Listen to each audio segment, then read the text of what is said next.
People from their homes type of shit. Hello, welcome to my channel. Vice Rhino here. Cirrus is kind of over there. I think he's playing Pokemon. I am 100% playing Pokemon, and it is fantastic. I am perfectly willing to just go on an entire rant about how fucking good Legend ZA is. And I am so happy that I did not listen to all the YouTubers who make money off of getting rage bait clicks saying that the game is horrible for X, Y, or whatever fucking reason. I'm glad I picked it up myself, and it's probably one of my favorite games in the entire goddamn series now. You know what? You know what probably happened there. Like I say that you know how I know so much about video games, but my hypothesis is that this is one of those things where everybody's been complaining that all the Pokemon games are the same for so long. So Nintendo finally does something different with it, and then everybody's like, "But this isn't what I expected." The main complaint that I've been seeing has been about the graphics of the game, saying that it doesn't, the actual city is not modeled well. And that's true. I will admit, most of the city is made of giant blocks that have flat textures on them. And that's not super appealing to look at in 2025 when, you know, we've been seeing games do so much more and better with that. The background elements in Silksong have severe banding on them. I don't fucking care. Yep. But when it comes to the game itself, the physics engine it's running in, and the fact that this is a game that was made for the Switch 2, that is running at a nice and smooth frame rate consistently on the Switch 1, which has been a complaint of the series for a while now, is that Sword and Shield, like everything from X and Y on, has been considered unoptimized. The Switch 1... like, even if game optimization aside, the Switch 1 was using old hardware when it was new, and they never refreshed it. The only thing they did was give it an updated screen, but they didn't do anything with the internals. And the Switch 2, it's better than the Switch 1 was, from my understanding, but it's not by much. So it's like, and that's one of the main arguments for emulation, is that, like, hey, I want to play Breath of the Wild, but like at a reasonable frame rate. Yeah, pretty much. Like, I'm... So far, not only have I enjoyed the game, and all of the problems that I hear people complain about have been non-issues, because you can have a game look kind of poor if it's running like butter, and the game runs like butter. Also... There is just something viscerally fun about jumping off of a rooftop, having my Rotom yank me back up into the air so I don't fall to my death, and slingshot me onto another roof so that I can then pull out a Dragonite and dome a fucking Pidgey. For no reason other than it was level 6 and it deserved it. Okay. Before we get too far into this, it's November, which means I'm raising money for Project Share again. Project Share, if you are unfamiliar, it is a food bank in Niagara, but it's not just a food bank. They run a food bank. They partner with a couple other organizations to run a homeless shelter. They have a program to help people find work. They can help people with childcare. They can assist with late bills. There's so many things that they do, and they're an integral part of the region. We have my audience through these fundraisers has raised over $80,000 for them since I began. And it's pretty awesome. Oh, Jass is out. Sorry, Jassa. But I know I saw your message at the beginning that you can't stay, but it's funny that I start talking about charity and you're like, bye, I'm leaving now. It's okay. And somehow, someone, Alan M. I don't know who Alan M is, but Alan M donated that $50 before I did anything to promote this at all. So like he was just checking my forward that I use every year. I mean, like, hey, I wonder if the fundraiser's up yet before I even started. So Alan M is a fucking hero. So everybody should be like Alan M and donate before I even bother to promote it next time. Real quick, I do want to respond to something in my chat. Little Firecat says, my issues with the game have more to do with the hand-holding and gatekeeping, and I prefer when Pokemon can't just kill you. The hand-holding for the first, hour of the game did suck. I didn't enjoy that, but that's also just a problem with modern game design that doesn't trust people to learn the video game. Silksong did it really well. So that's, yeah, but Silksong's also an indie game that's not running from the same playbook as everything else. That's definitely more of a double and AAA industry problem. Yeah. As for prefer when the Pokemon just can't just kill you, I'm gonna hard disagree on that. As somebody who grew up not only watching the Pokemon anime but also reading the Pokemon manga, the idea that these things that can have world-stopping power are not treated with any modicum of respect for the damage they can do to humans has been one of the ludonarrative dissident pieces for Pokemon for me for a long time. And this game, it doesn't do it super well because it's still running with limitations, but the fact that at the very least the idea that a Pokemon going rogue in the city is a legitimate danger to people is brought up and you can get knocked the fuck out because you don't handle it properly, I like that. I absolutely adore that as a concept. Okay. Mirlana says, Reed, Cirrus has been waiting for a game where Pokemon can step on him. I don't have a Gardevoir yet, so no. Waiting for a, what's it called?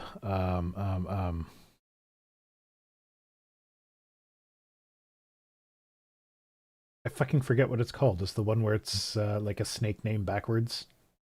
Oh, Ekans? That's the one. Oh, it's just snake. Okay, yeah, there we go. I was in my head, I'm like, Cobra? That'd be yeah, that's Arbok. Or Arbok, okay. That's its evolution is Arbok. Okay. Cirrus is waiting for one of those to squeeze him. No, see, Arboks are not Lamia women. No. Okay. If you'll pardon me a moment, I have to... My chatbot promoting the charity is being a bit too aggressive on the Twitch side of things. Thank you for the hydrate, Rhino Rapscallion. Also the hat, Conton83. I did put the hat on, but I didn't shout it out. So yeah, I'm gonna quickly just modify my chatbot on Twitch. Thank you for the hydrate stuff. Being quite as aggressive. Be aggressive. Be aggressive. Donation bot. Oh, yeah. No. Its interval is set to 1 minute, and it will pop off if there's one single line of chat in between his last one. Jesus Christ, Meonic Stankfoot, thank you very much for gifting 5 tier 1 subs.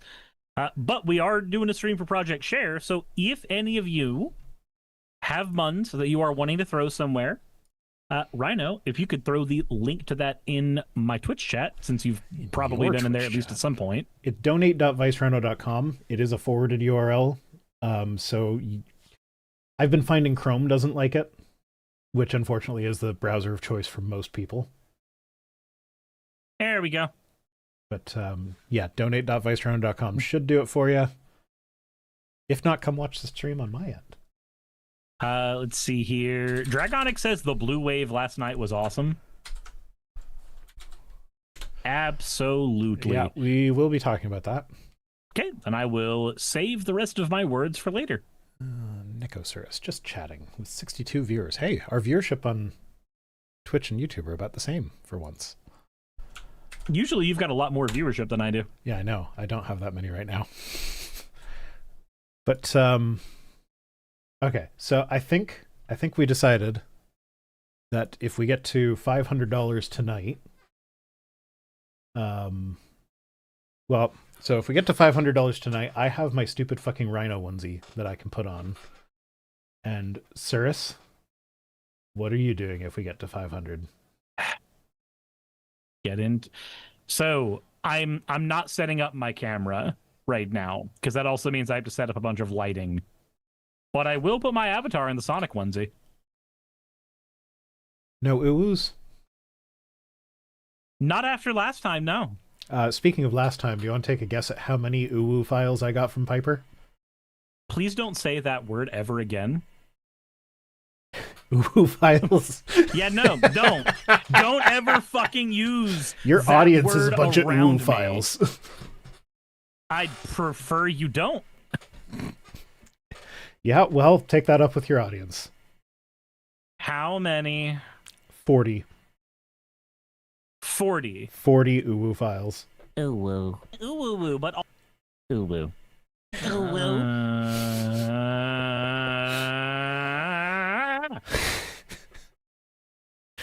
Oh.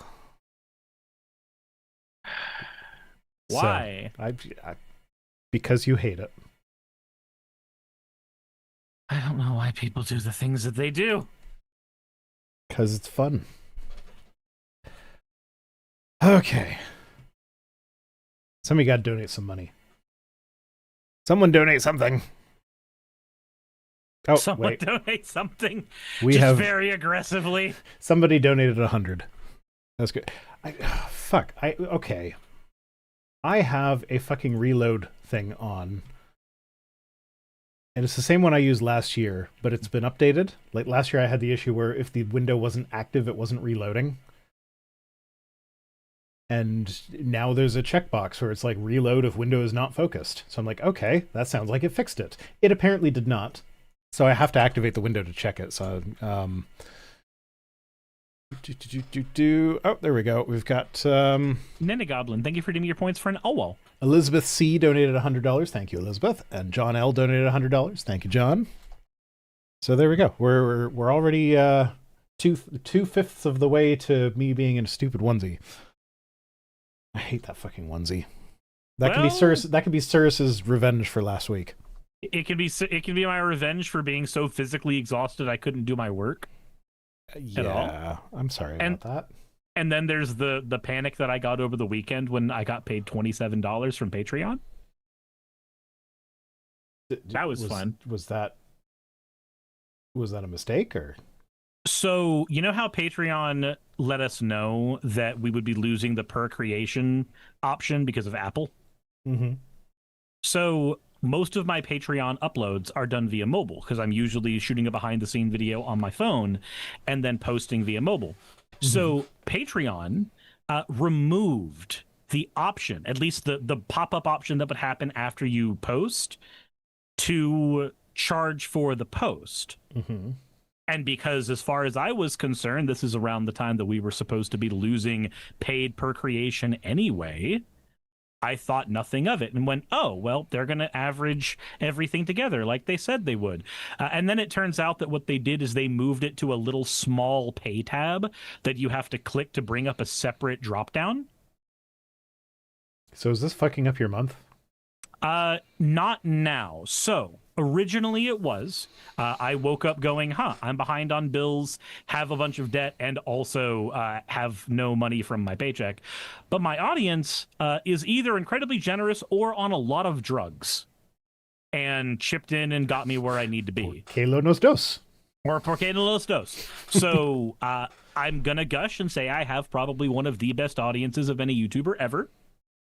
And I'm super fucking thankful for all of the help from everyone. But after not being able to get all of my work done over the week, that was what I got to have for my weekend. So I took Monday off. I just had too much. Just went, nope. Thinking sucks. That is valid. I understand. But now I know what's going on with Patreon. I've got my stuff uploading correctly now. We got a KC in the chat. Hi, KC. Hello. Give money to charity. No, they're on furlough right now. They can't. Oh man. Okay, I raised the goal this year from 10,000 to 15,000, but it's a rough year for everybody. It is. Like, it ain't fun. On the one hand, it's like, they need more money this year because it's a rough year for everybody. But on the other hand, how am I going to raise all this money for them because it's a rough year for everybody? So I am torn of it with this year. But also with SNAP benefits being yanked away from people right now, because despite us having money set aside for that by Congress, our incredibly wise president decided that Argentina gets 40 billion, poor people in the United States get nothing. America first. Now that means, like, I don't know what's going on in the living room. I have no idea either. My partner is howling with laughter. I mean, I don't think it's that funny that people are starving, but no, I mean, if she thinks so. She's probably on Instagram or something, but I don't. This sounds like it might be into pee pants territory. Again, somebody's fetish, not mine. Yeah, not a fetish. Just what happens when you have a female body and have had children and then laugh really hard. Yeah. Anyway, it is not lost on me that I am now doing a fundraiser for a Canadian food bank at a time when American food banks are like in desperate need of everything. So like, It is one of those situations where, despite ships sinking around you, it does not remove the water that is currently flooding your boat. Mm-hmm. Like, that's the situation that a bunch of us are in right now. Just as a rising tide can raise all boats, if every boat around you is sinking, it doesn't change the fact that your boat is also fucking sinking. A rising tides raise all ships, but if all the ships have holes in the hull, then it doesn't really do much for them. It just makes it that much harder to get to land. Yeah, that's like I legitimately, I legitimately considered not doing the fundraiser this year just because it feels wrong to be like, hey, help out a Canadian food bank when most of my audience is American and American food banks are struggling to make up what SNAP is failing to pay out. I don't think there's harm in asking. Nope. Gideon Wells, thank you for gifting out a community sub, and we just finished a hype train. Oh, we got more supporters. We're at 325. We're almost to the stupid Rhino onesie, and we haven't even gotten to the news yet. I'd like to get through one story before I have to put that stupid thing on. But let's see. We've got Josh B and Katini. I gave $25 and $50. Not respectively, because I read that in the wrong order for respectively to apply, but you can see it on screen. It says what they gave. So, yeah. Anyway, let's get to the first news article before I have to put on the stupid onesie. Because we are covering some serious stuff, and the hats are unserious enough. Don't we always cover the serious stuff? Fennec is in my chat chanting onesie, 1Z. 1Z. Okay. We'll get there. So the United States strikes on alleged drug boats violate law, UN Human Rights Chief says. Of course it does. Yeah. We're just fucking throwing... We're just like, yeah, nope, let's just throw missiles that way. It'll be fine. So this is one of those well-duh moments, but it's also kind of like... It's important that the UN is actually making statements about it, because for the longest time, like... I would argue that every single president of the United States for at least the last 30 years has been a war criminal. Mm-hmm. Like by just the definitions of what those words mean according to international law. However, because they're the most powerful country on the planet, the United Nations has been kind of turning a blind eye to it, being like, okay, we can ignore that one. Okay, we can ignore that one too. Yeah, you did a drone strike on civilians to get that one guy, like, whatever. No, it's fine. We'll just ignore it. We're not going to say anything about it. And they still haven't called Trump a war criminal, even though these are war crimes. He's done war crimes. We don't have a word yet to describe a person who does war crimes, but, you know. Colleen Waitley says, oh, so much longer than that, Rhino. I figured, but, like, those are the ones that I could actually... Like, those are the ones that I could actually tell you what they did. And it is usually drone strikes. There's also the fact that the way the American police treats protests, if it was done in an international conflict, that would be war crimes. Like tear gas, that's chemical weapons. Not allowed according to the Geneva Convention. They are the Geneva Suggestions. But because it's internal, it doesn't count as war crimes for some reason. And now we've got ICE that's just like dropping tear gas into neighborhoods as they're driving out of them. So like not even for what it's... the purpose of cruelty. Yeah, it's just to fuck people up. It's not even for the supposed purpose of tear gas in the first place. So I think it's important that the UN is actually making statements about this, because it feels like that is leading to... Like, potentially putting Trump in the same bucket as Netanyahu, where he can't go to certain countries because then they will arrest him and send him to The Hague. Which is ultimately just... Yeah, I'm going to be honest, it's... Yeah, Netanyahu's not going to The Hague anytime soon. Yeah, it's not like super... It's symbolic. It's symbolic. I wouldn't say it's... The UN doesn't really have any teeth. Yeah, and the UN, like the biggest criticism about the UN, I think since its inception, has been the fact that it's toothless, and that's like it's the opposite coin of NATO, right? Where like NATO, like most criticisms you can give to NATO are gonna be that it can bare its teeth harder than almost any organization or country can, because it is all the biggest, worst ones with all the biggest weapons together, and then the UN is the opposite of that. It's supposed to be all the countries that care about peace without a single enforcement mechanism available. Yeah,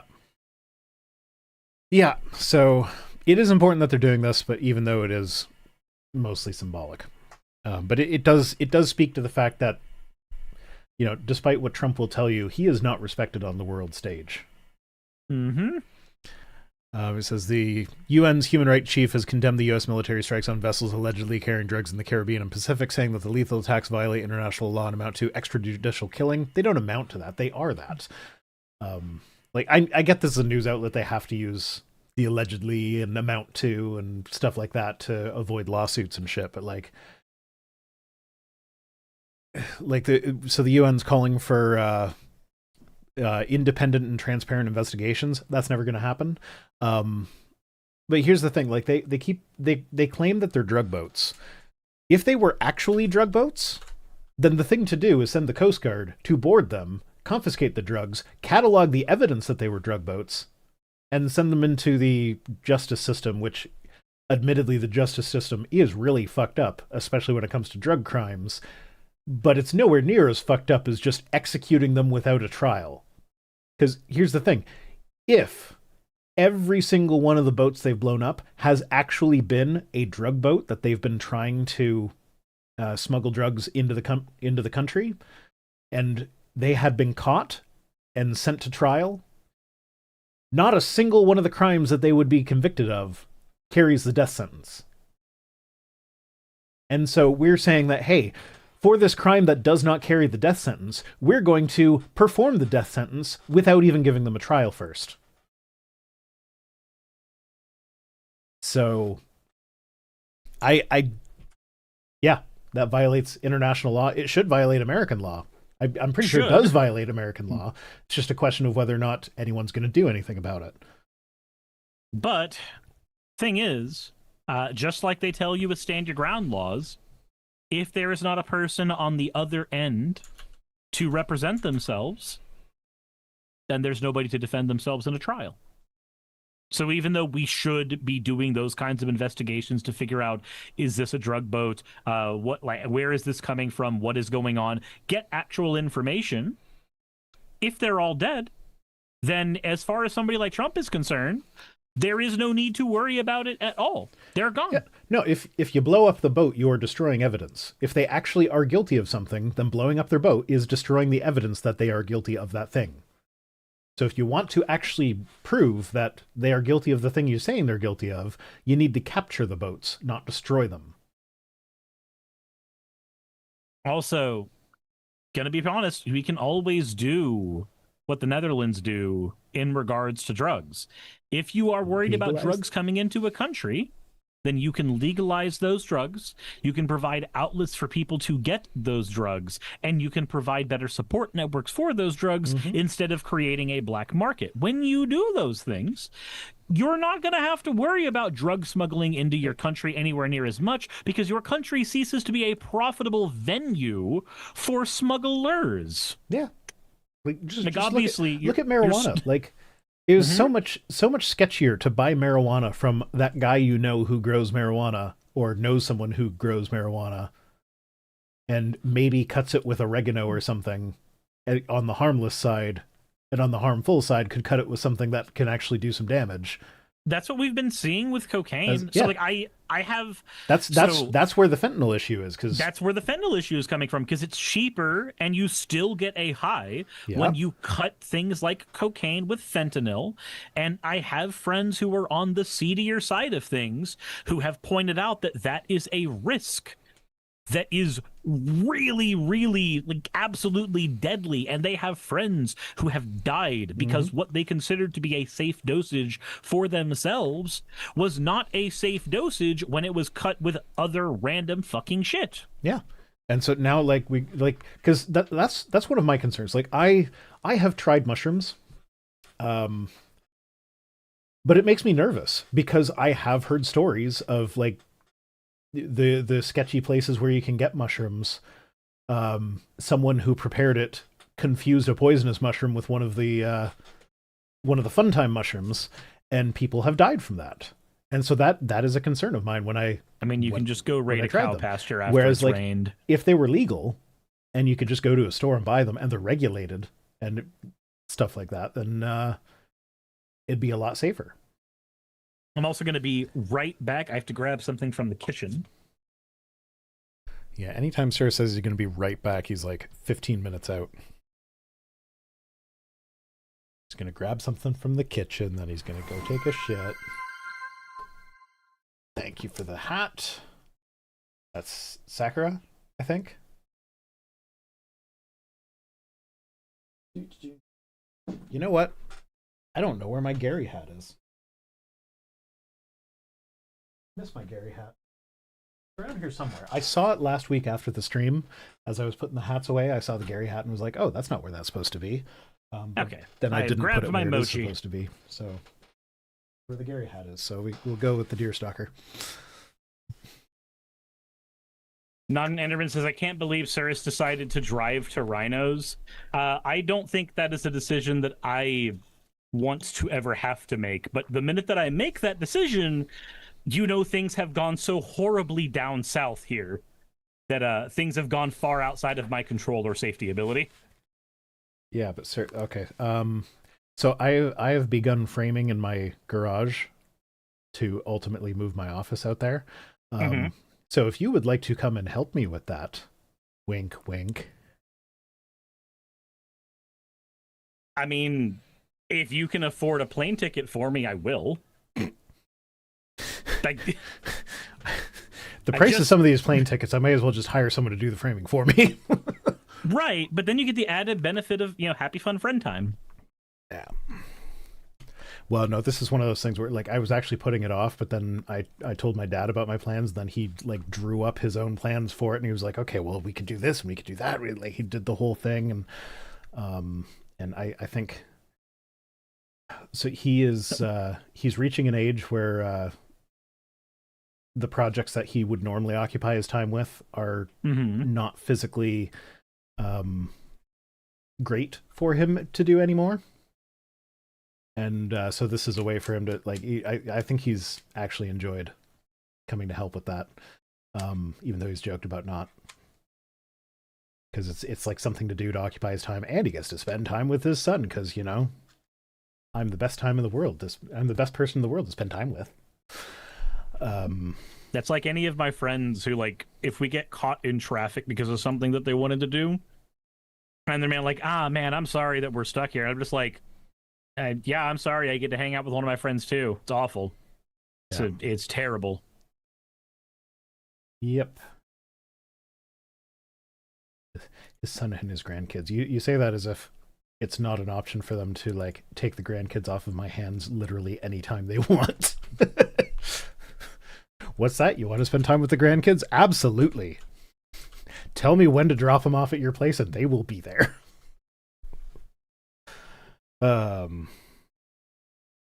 So yeah, I don't really think we need to get into to cool off on parties and hard drugs. Twilight Grim saying old Rhino is going to need to have to cool off at the parties and the hard drugs. Okay, I literally the parties and the hard drugs. I don't do parties, and I literally tried mushrooms once, and it was not a very big dose. So like I apparently didn't get the full impact. So like I kind of want to again, but like a bigger dose so I can actually get the full impact.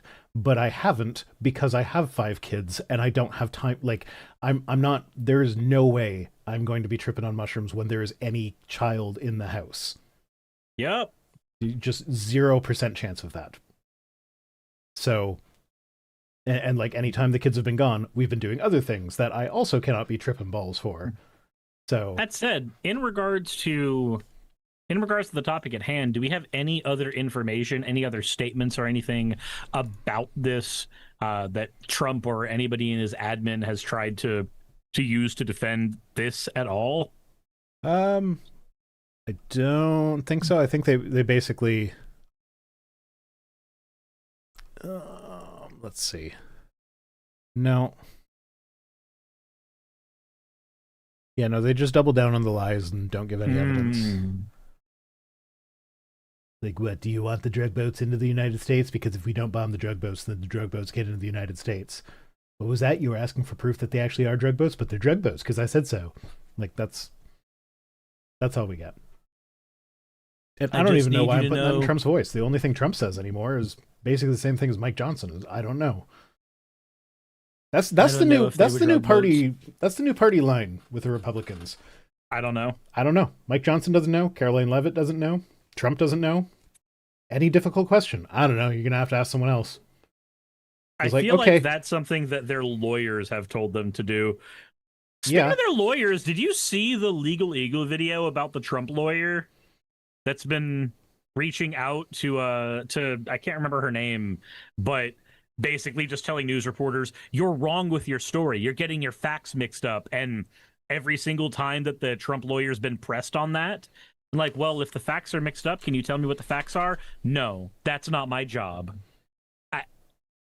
Then shut the fuck up. Yeah.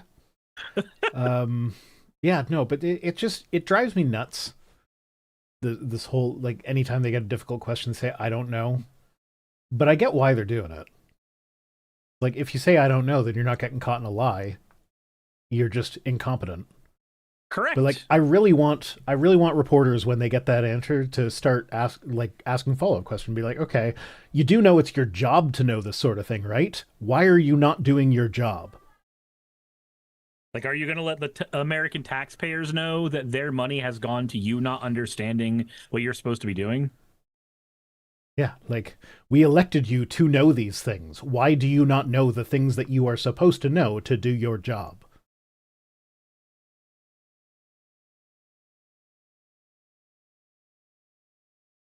And like, I really want reporters to start doing that. I really want reporters to start doing a lot, but apparently the billionaires that own the major news outlets um, don't care to challenge the status quo all that much. Nope.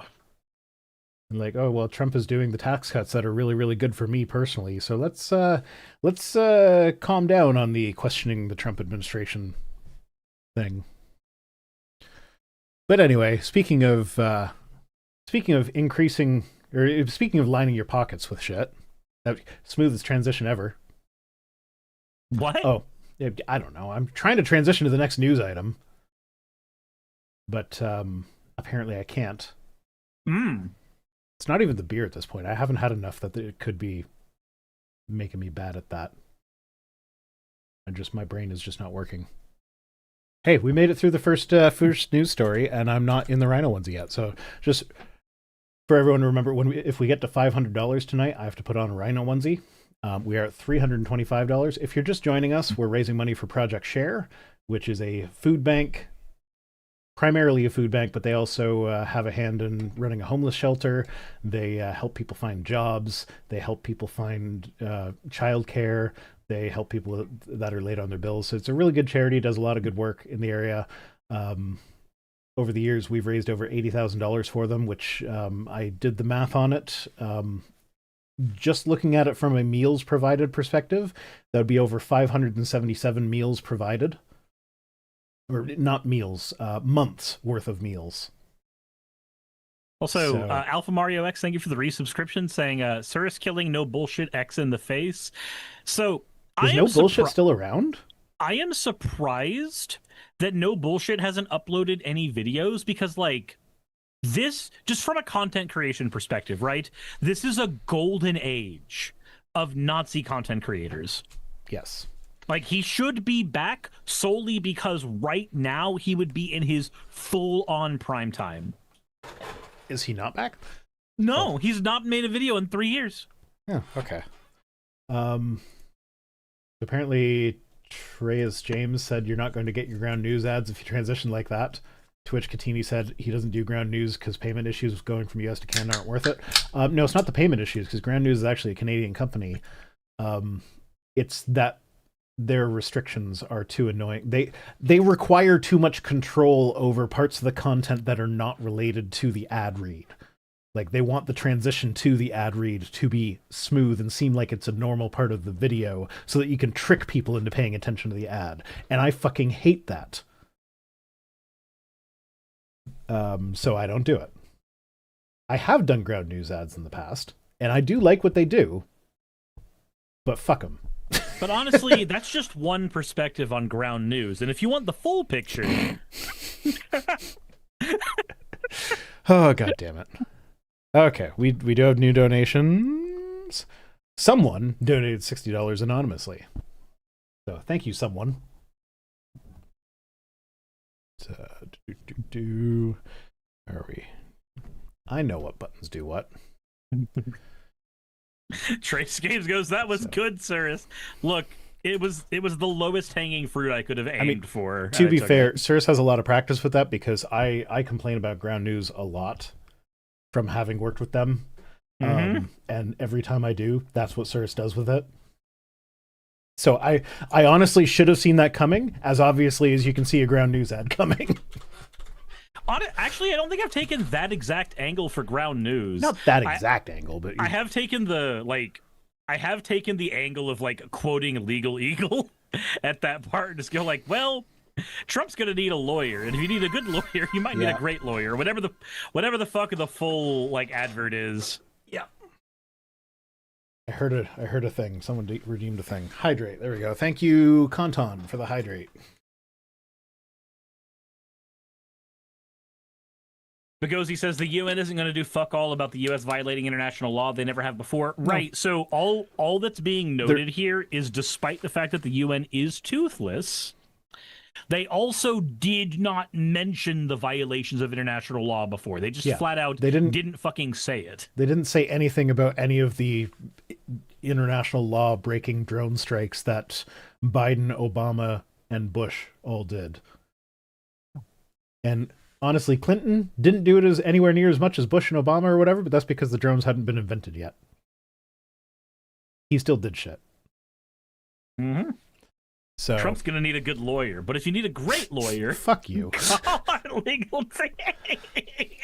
But anyway, speaking of people lining their pockets, ICE plans cash rewards for private bounty hunters to locate and track immigrants. No disintegration. Ah, fuck, the wrong thing was queued up. Bounty hunters. We don't need that scum. Okay, that was my first thought when I heard this, is that we are now at the point in the Star Wars universe where the government is hiring bounty hunters to hunt down the Millennium Falcon. Yep. And like I just did a rewatch of Andor not too long ago, and it only gets more and more relevant, and I fucking hate that it gets more and more relevant. It's so ugh. Like last time I watched it through, it was like, oh my god, this is so relevant to today. And this time I watched it through, I'm like, oh my god, it's so much more relevant than it was last time. And it's just like, oh, why did they have to do such a good job with it? I need to finish Andor. You haven't finished it? It got lost in the sea of other things that we wanted to watch. It's really good, but I can also understand why some people don't like it. Because it is... So, here's the thing. One of the reasons I think it's really good is because it doesn't do what a lot of shows are doing nowadays, where they are designing their show around the idea that you're going to be on your phone while you're watching it, so they have to, like, do extra exposition to bring you up to speed with the thing that you didn't see because you were playing Candy Crush. And, like, that stuff fucking drives me nuts. Like, season 2 of Wednesday, I fucking hated it. It was the worst. It's like, it was just like, it didn't trust the audience to notice anything. And Andor is a lot more subtle than that. You actually have to be watching it. And that, so I could see someone that is on their phone while they're watching TV not really liking it. But, yeah, no, I love it. And it's a lot. See, this is the thing, like, of Disney Star Wars stuff, when Rogue One came out, it was my favorite movie, and part of the reason for that was it felt like it was going back to the Star Wars roots, almost. Like, tone-wise, it was very different. I mean, I guess it was similar to Empire, but things like being in hyperspace, Western. Yeah, like things like being in hyperspace, it actually takes time to get from point A to point B. Whereas you get to the what is it, the sequel trilogy, you got the Millennium Falcon going like, boom, next planet, boom, next planet, boom, next planet, all within seconds. And you're like, okay. Hyperspace was the time when you sit down, you're on your ship, and that's when you have some dialogue to talk about what's going on. Not when you go to sleep, but like you talk about things that are going on. You develop things that are about to happen.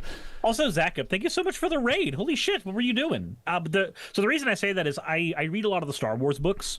I think I've read at least 70 of them now, like an absurd amount.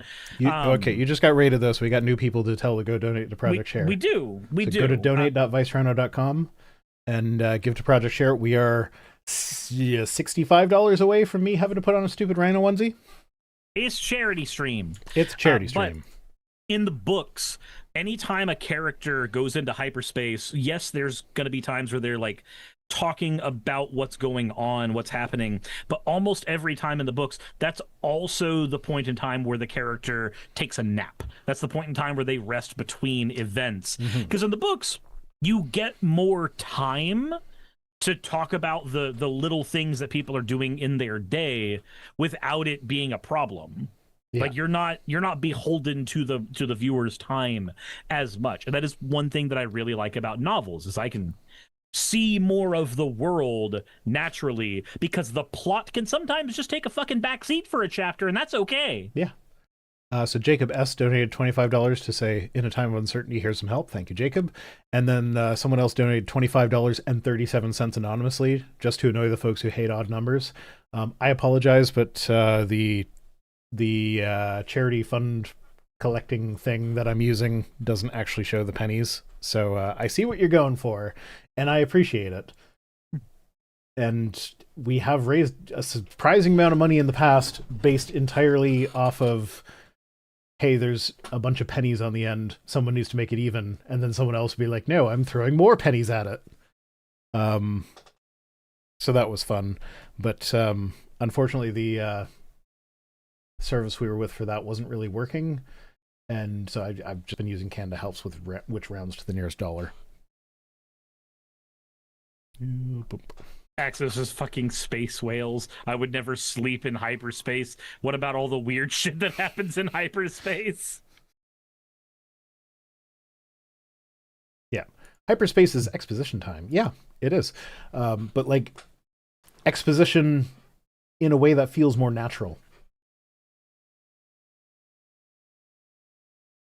Nachi Bree says, what's a penny? The government's getting rid of those? Yeah, my government already got rid of those. It's actually one of the weird things when I used to go to the States that I'd pay for things and that get a handful of copper and be like, what the fuck are these things? What am I going to do with a penny? Get this shit out of here. But yeah, so ICE is hiring bounty hunters. No disintegrations. And there's no one in the government to actually tell them no disintegrations, so I feel like it's not going to go well. You know, it's funny that ICE can plan cash rewards for bounty hunters when ICE is a government funded organization and they're planning all of this shit during a time where we can't pay our troops, we can't pay SNAP benefits, we can't pay SNAP benefits, we can't pay anybody working in the government, we can't pay air traffic control. But don't worry, we can pay ICE, we can pay the Gestapo. No, they're not the Gestapo, they're the brown shirts. Sure. They all look the same to me, and the Nuremberg trials will probably treat them the same. Mm-hmm. Yeah, so companies that are hired by ICE will be given bundles of information on 10,000 immigrants at a time to locate, with further assignments provided in increments of 10,000 up to 1 million. That's a lot of people to just be like, hey, we need to kick them out. Mm-hmm. I mean, like, you guys are already suffering economic consequences from the amount of deportations that are happening. Dude, our agricultural industry has been completely fucked by this admin. Not only did we screw over all of our trade relations where we have to... Not only did we screw over all of our trade relations where we exported a lot of our goods that were farmed in the United States, but we're also fucking over the actual farm hands by deporting them. Mm-hmm. And our construction industry, too. Our construction industry is getting fucked as well, because guess where the other place that a lot of people who immigrate here end up working? They work in construction. Yep, they do. So the solicitation says ICE is exploring an incentive-based pricing structure to encourage quick results with monetary bonuses paid out based on performance. I feel like that is just asking for trouble. Now, to be clear, they're not hiring bounty hunters to actually detain immigrants. They're just hiring bounty hunters to find out where they live and work. So this isn't as bad as it could be, but that doesn't make it good. It is very bad. It is catastrophically bad. It is just not super catastrophically bad. I mean, I feel like as people adjust to the new norm of, you know, the water boiling ever closer, you're going to be hearing that word a lot as we get to what should be catastrophically bad, but people aren't going to treat it that way. No, there's so much that is already catastrophically bad. So the proposal called for skip tracing, a method of using available information to locate people, something ICE is already handing out multi-million-dollar contracts for, according to the report. So this is something that I actually have a bit of experience with, because I don't know if you guys know, but I actually used to be a debt collector. By far the worst job I've ever had. It sucked the soul out of me. Every day you go in, it's the worst. Like that is the only. You feel like you're predatory. Yeah. Well, I was built for that. I was laid off from that job, and it's the only like my department was just eliminated.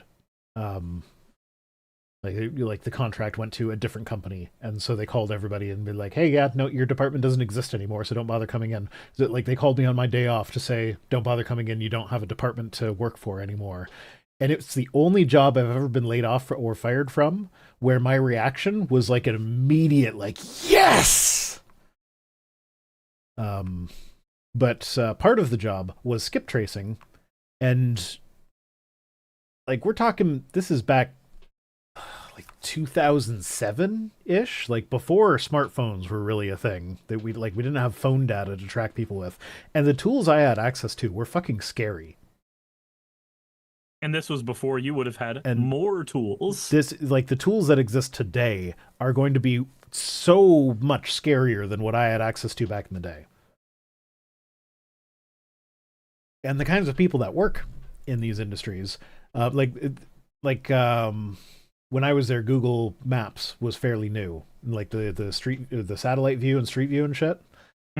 So some of the people that actually enjoyed their job somehow, one of the things they would brag about doing was like looking people's houses up on Google Maps and then like talking to them about their car or whatever, and be like, "Oh yeah, so this is your car in the drive. It's the blue Chevy Venture or whatever the fuck," and just like to make them think they had a satellite feed on the house. They're like, "Okay, now that I've scared you with that, you're gonna pay your bill, right?" So it's very smarmy, and I can absolutely see shit like that going down with these guys. It's like the people that actually do this for work, they're not good people. I can tell you that because I used to do that for work. I worked with a lot of them. It's actually the reason I was in the department that got eliminated is because I wasn't very good at the third-party collection, so they moved me to first-party collections, which, if you're not familiar, that's what, like, if you don't pay your credit card for a month, then your bank calls you and says, "Hey, you forgot to pay last month. Can you please pay?" And then you say, "Oh, shit, I just forgot. Sure, I'll pay." And you pay. That's first-party collections. Third-party collections is, "Hey, you haven't paid for 9 months. That debt has now been charged off. The bank doesn't own it anymore. They sold it to the debt collection agency, and now we're coming after you with everything. Because that is the only way we're going to make money. We paid money to have your information brought over to us. Now the only way for us to make that profitable is to collect money from you." And then you get the guy whose entire job is to remind that agency that once you've bought that debt, there are several ways to consider it legally invalid. No, those are the people that we hated. Yeah, but like I was hired for third party, so those are the ones that are like, "No, you need to pay your bill right now, or we're gonna file charges." Or like they do shit that is illegal all the time, but because most people don't know their rights, they don't report them. So that's where I was hired, but I was so bad at that because I actually have empathy that they then transferred me over to the first party collections, which is just the more general, like, "Hey, you forgot to pay your bill this month. Can you please pay it? Can I just mark you down as like you're going to pay next week?" I remember when I was working for a call center, and there was a girl on the other line whose brother was in the ICU, and I was not allowed to get off the phone line until we had done our pitch because that's what the rules were. And when I'd gotten to the point where I was like, "No, you are in distress. I do not need to be on the phone with you," and I got a fucking write-up for that. And I explained in my email, like, I have a moral problem with this. And my fucking manager sent the email back to me saying, "You shouldn't have a moral problem with this." Yes, you should. And I'm just like, bitch, you don't get to decide that. I'm sorry. But also, yes, you should. In every way, shape, and form, that is not for you to decide. Like, yeah, no, dealing with hospital shit is not the time to try and sell duct cleaning. Yeah, I kind of wish that I still had access to my work email for that, because I did not have the kind of confidence that I have now when I was dealing with that. Oh shit! I would love to fight that shit now. Oh, by the way, it's onesie time. Yeah, it's onesie time. We're at 6:04. Oh, let's see who donated. Go get dressed, little man. Yeah. Okay, so we got the 60 anonymous. Oh no, there we go. So Jacob S donated 25 anonymously. Said in the time. No, that's we've already read that one. So someone donated $169 anonymously. So first off, nice. Second, fuck you. I gotta put my onesie on now. I'll be back in a second. Yep. And that means that I'll just be covering this for now anyway. But yeah, that shit disgusts me, because I've dealt with that, not the industry that Rhino dealt with, obviously, but I've dealt in that kind of like calls industry where they try to get everybody on the hook for shit, and you are treated like a robot in that industry. And so just having to deal with this shit, seeing that ICE is going to be trying to recruit even more people to do that, like the same shit, but far more aggressively. It's disgusting. It's gross. And I don't want my tax dollars to fund it. In fact, actually, there's a video going around about not paying your taxes as a protest to the government as it is existing right now, because we don't want our taxes going to shit like that. I need to go find that video, and I think we're going to watch it on stream together, because that's a conversation we just need to be having more often right now. In general, I obviously cannot legally give financial advice, but I can certainly say that there are statements that I agree with generally.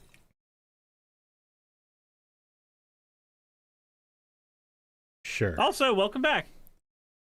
So, yeah. Thank you, everyone, to getting us to $604. What do we do if we raise another $500?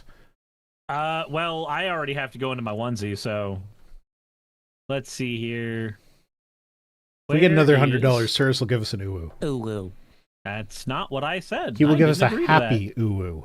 I didn't agree to that either. In fact, actually, that's an even worse version of what I didn't agree to. Like, I already didn't agree to that shit. Okay, how much money do we have to raise to feed hungry people that are in desperate need of food for you to give us a happy uwu? I know better than to give you an answer. I need an answer. I know you don't. Yes, we do. What number do we need to hit? No, you need money. You want an answer. Let's be fair here. Let's be honest about the situation. It's for a good cause, Cyrus. I understand it's for a good cause. You gave so many uwus last week because somebody just watched your channel for a long time. Yeah, and you know what? I'm perfectly willing to ignore the fact that I read Christmas Story right now. I'm willing to do that. I'm just asking for one single happy uwu. It can't be that hard. Look, you have no idea with this audience how hard things can get. Just tell me. Donate.vicerunner.com. How much money do we need to raise there before you give an actual happy uwu? Give me a number. Life's better when I don't. Not for the people who need food. You are withholding food from people's mouths. Yes. You're a Republican. You're a fucking Republican. In you know what? In this instance, I'm willing to die on that hill. Oh. Gideon Wells says, "But Cyrus, cry face. Don't fucking but Cyrus crying face me. Fuck off. I will butt Cyrus your cry face. You will not butt anything." Not an Enderman says, "Cyrus would never." Yeah, that's the fucking villain. Cyrus is a Republican. Fennec says 10 million. Secular Storm Chaser says full goal tonight. I feel like that would be, if we hit the full goal tonight, I feel like you have to. $15,000 in one night? There's no way you can say no to that. I don't think I could say no to that. I don't think I could. Bravo says, "You gonna take that, Cirrus? I will stand on my principles." I'm just picturing you standing on a bunch of carcasses of your like elementary and high school principals. I mean, one of them was the principal of Pensacola Christian Academy. You know, make of that what you will. Yeah, no, I didn't. I was not saying whether it was a good thing or a bad thing. Okay, so if we get to 15,000, Cirrus will give us an uwu, and a happy one. I don't hold out much hope for that, but I would love it if you guys prove me wrong. I feel like the number should be lower too, but apparently Cirrus is a Republican. He likes withholding food from hungry people. Jesus fucking Christ. What? Up the shut fuck. Oh, I thought maybe somebody redeemed an uwu, because that would also have been funny at this moment. Life's better when they don't. I just dropped all my SD cards on the floor. Okay, moving on. Kash Patel lashes out at reports that he used a government jet to watch his girlfriend sing. Wait, what? So, first of all, hold on. Somebody sleeps with this man? Yeah. She's like half his age, and you would. I've seen pictures of the. Well, okay, here we go. It's pictures of the two of them together. Okay, what is that noise? Oh, you're hearing that? You shouldn't be hearing that. Yes. I hear it every time. At least the stream shouldn't be here. That is my partner messaging me. So if you must know, she just sent me a reel on Instagram, and she's saying it's our wedding song. Yeah, Pernia says the stream hears the noise. We're all hearing it. Oh, okay. Well, I did uncheck the box to send the system sounds to the stream, so you shouldn't all be hearing it, but when have I ever been good at that? Barry Black, thank you for redeeming your points for... whoa. Fennec the Rabbit says she looks like a child. She's 26-year-old. She is a child. Okay, no, we're not doing that now. Okay, I'm actually going to give pushback on that. People who are 26 years old have lived long enough to be paying taxes for half the amount of time they were fucking kids. I had 2 children by the time I was 26 years old. Right. So no, we're not doing the anybody younger than me by X amount of time as a child no, thing. No, we're not doing that. We're doing the I have dated someone who's 27 years old, and I do not understand how anyone could go younger than that.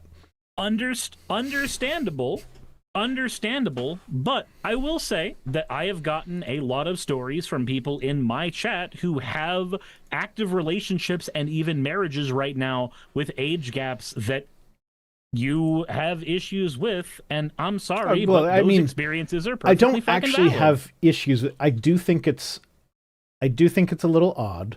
It's not for me, but I also recognize that, like, when I watch porn, those girls are not my age for the most part.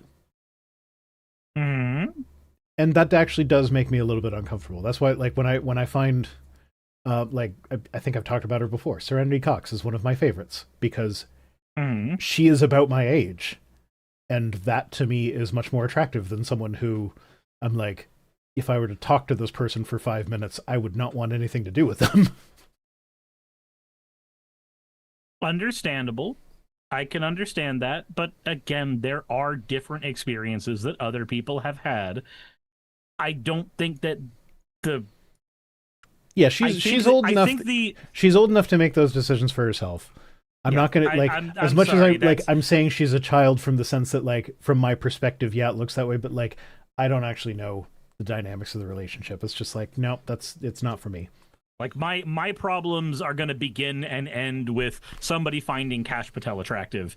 My problems are going to begin and end with even here, an abusive piece of shit. He's with his girlfriend, and he still looks terrified. I mean, it's a swearing-in ceremony, so maybe, but like there are other pictures of him with her where he still looks like a deer in the headlights. And it's like the dude looks like he's eternally tweaking. Yeah. But anyway, so he took a private jet to go see her perform, and he got upset that it was reported publicly. And so he fired someone that's been at the FBI for like 26 years because he didn't suppress the publicly available information. Yeah, and that's a sign of fucking corruption. And then when people push him on it, when they ask him, like, hey, using the FBI's private jet for personal travel to go visit your girlfriend and watch her perform, that's kind of sketchy, isn't it? Yeah, just a little bit. It sounds like our taxpayer dollars being wasted. Yeah, so then he takes that and be like, how dare you attack my girlfriend over this? I can take personal attacks against me, but you're attacking my girlfriend, my family, people that I love. Nobody attacked your girlfriend. What no, the fuck, we just said, hey, it's a little bit corrupt for you to use a publicly funded private jet to go visit your girlfriend. That's not an attack against your girlfriend, that's an attack against you. Mr. Patel, I'm sorry, but I'm not allowed to utter the slurs, and I do not have enough crayons to explain to you adequately how fucking dumb you are. There's a slur in one of the tweets that we have tonight. Hip hip hooray! I can't wait to say it on air. I censored it, and I will not be saying it.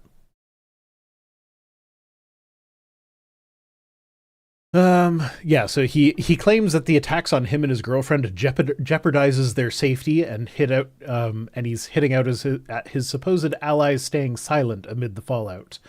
Like, it's not jeopardizing your safety. Like, if you really, like, if it's so important to you that you take trips to see her without the public knowing that you're doing that, then don't use a publicly funded jet to do it. Correct. Take a public flight. Salary. You can fly business class if you want.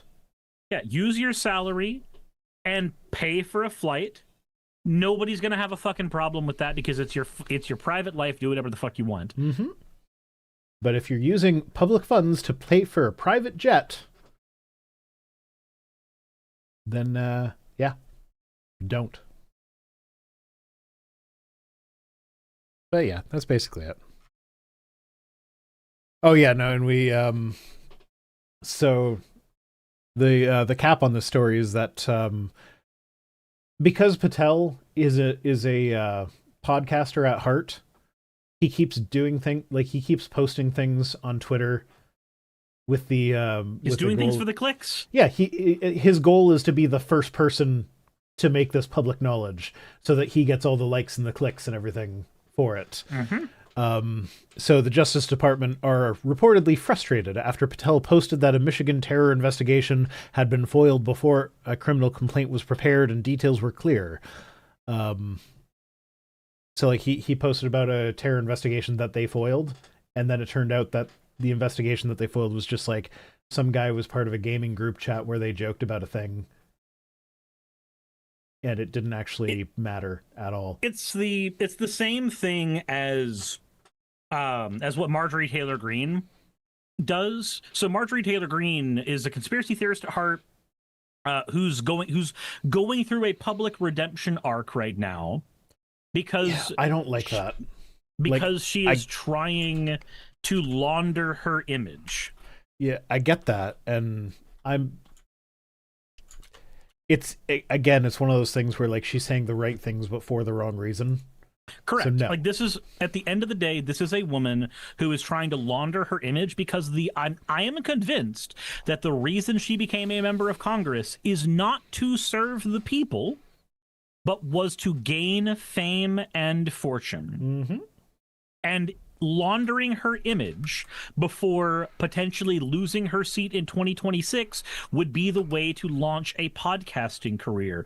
Something that we know she's going to fucking try to do. Absolutely. We know she's going to go into some social media thing and try to continue to enrich herself after this. I wonder how the Hawk Tuah Girls podcast is doing. After the rug pull, I don't think so well. Yeah, probably not. Like, you know about that, right? Yeah, I know about the rug pull. That's Okay. old news. Yeah, no, I was just curious how it's doing. So yeah, again, before we go on to the final news item, just like to remind everybody that we are raising money for Project Share. They're a food bank. They help run a homeless shelter. They help people find jobs. They help people find childcare. They do a lot of good stuff in the community. We've raised a lot of money for them over the years, and I'd like to keep that going. So please head over to donate.vicerunner.com and give generously. If that link, if going to donate.vicerunner.com doesn't work, because I don't know, it's a forwarded URL. It works fine for me in Firefox, but it does not work in Chrome. It's very inconsistent. I think Hover kind of sucks. I blame Hover for that. Yeah, the link is pinned in my YouTube chat. I think I saw someone pin it in the Twitch chat. If not, I have a bot that's spamming it. And Cirrus, did you pin it on your end? I don't think it actually pinned on my end, but it is donate. It is donate.vicerhino.com. Yeah, but that's no, I'm going to send you the actual link because that is a forwarded link and there are issues with it, so I'm just going to Wow, that not only went into all caps on my end, but it did not work because I forgot to put things like World Wide Web there. I sent the actual link to your Twitch chat. There we go. Chat. That is pinned. There we go. It is now pinned correctly. Yay. So yeah, we're at $604. If we get to a full 15,000, Cirrus will give us a happy uwu. I don't have much hope for that, but if one of you is rich, just do it. God. See, we always run into the problem of finding the rich leftists. Because while we can point to, like, the Koch brothers, you know, the singular, we can point to... Where the fuck is George Soros when you need him? We can point to tons of organizations and people on the right, but we can only really point to George Soros on the left in terms of the big donator. Or I guess, like... Yeah. I guess you could also point to Sake Tanuki, I guess. As the Stream Elements bot is pointing out, people who donate to Project Share are 87.3% more likely to be sexy. So go donate to Project Share, and you'll become sexy. Even if... Well, I don't know. People who donate to Project Share are sexy, is my point. So donate to Project Share, and be sexy.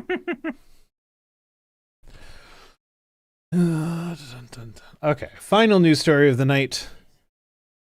I think we're going to end on a high note.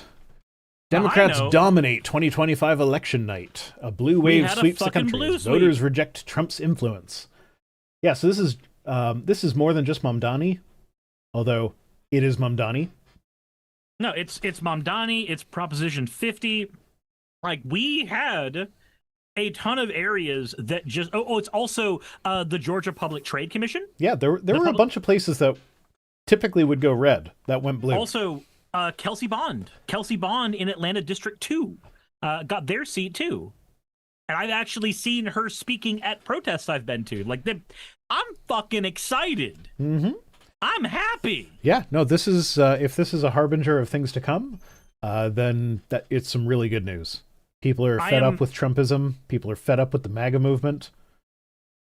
And I can only hope for a blue wave in 2026.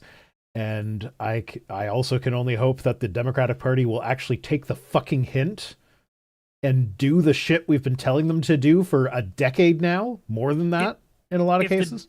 If the Democratic Party does not, then I would assume that, like I said on last night's stream, that this is not a radical shift. This is a pendulum swing. And the worst enemy we possibly can have with a pendulum swing is complacency. Yep. You need to actually take this and run with it. Don't fucking be... Like, that's the thing. Biden won because he wasn't Trump. That is the only reason he won.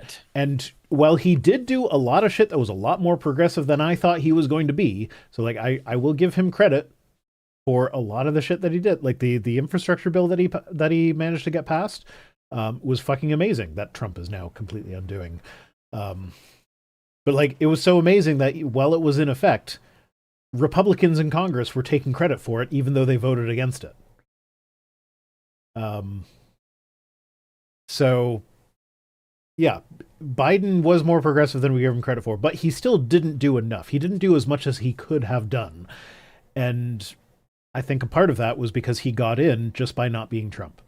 So we need more than just not Trump. We need people like Mamdani, who actually has policy things where it's like, hey, we are going to raise taxes on the ultra wealthy by a minuscule amount in order to pay for free transit.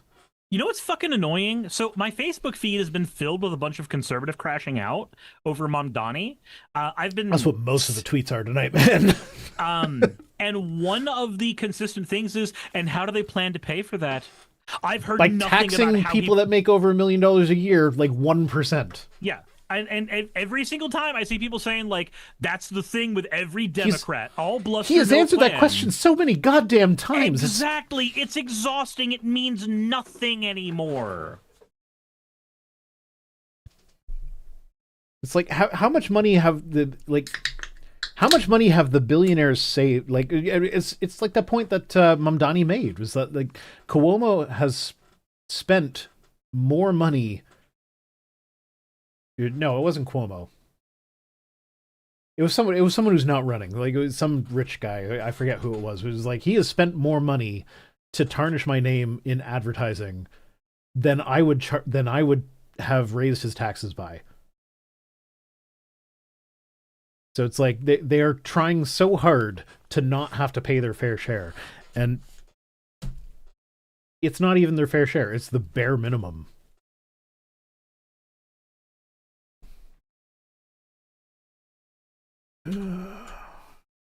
But yeah, it was more than just the New York City election.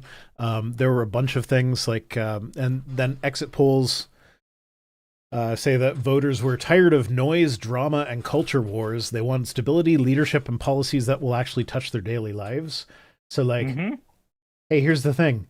Most people don't give a shit if a trans woman can use the washroom. So making that your platform doesn't fucking matter. Just let trans people pee. Because nobody wants to hear about it. It's just let them be. Leave them be. And actually enact things that are going to be good for people.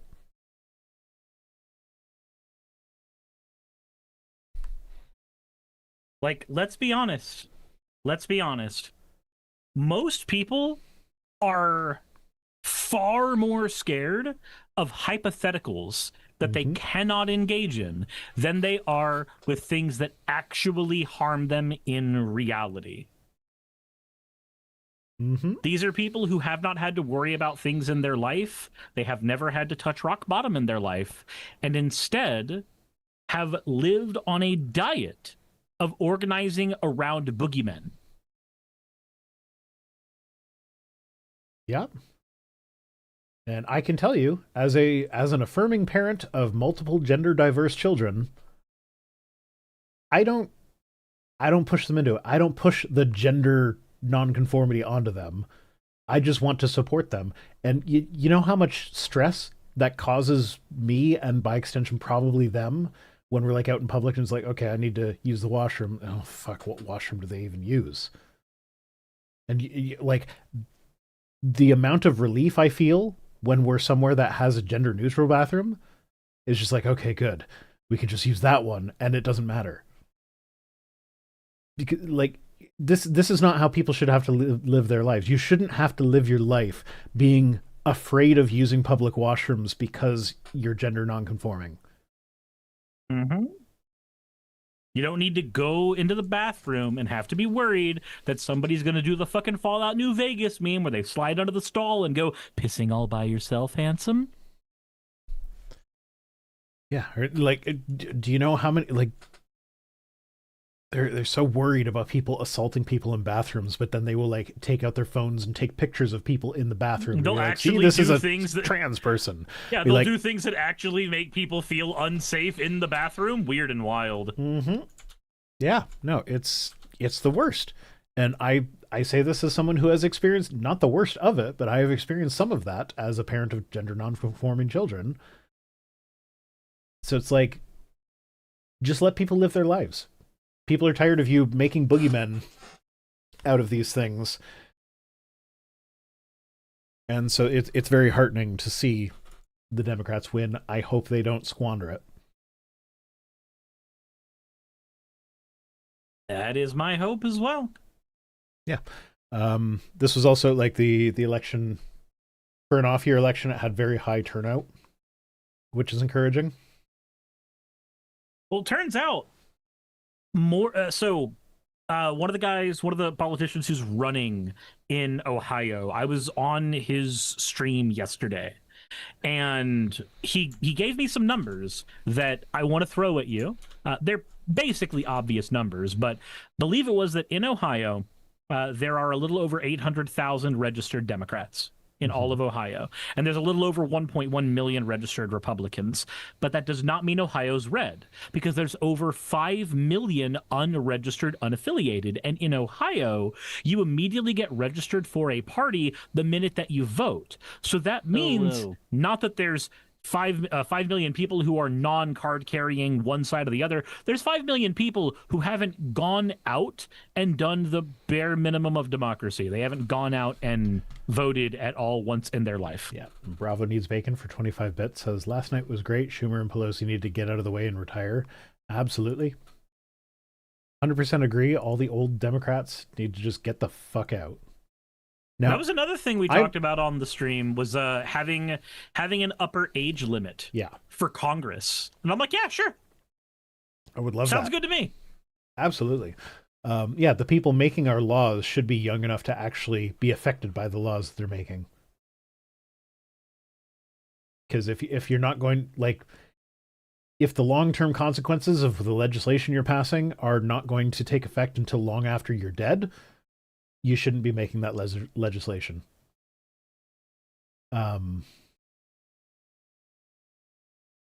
Especially, Lenari says, why do they need to choose a party? Has nothing to do with needing to choose a party.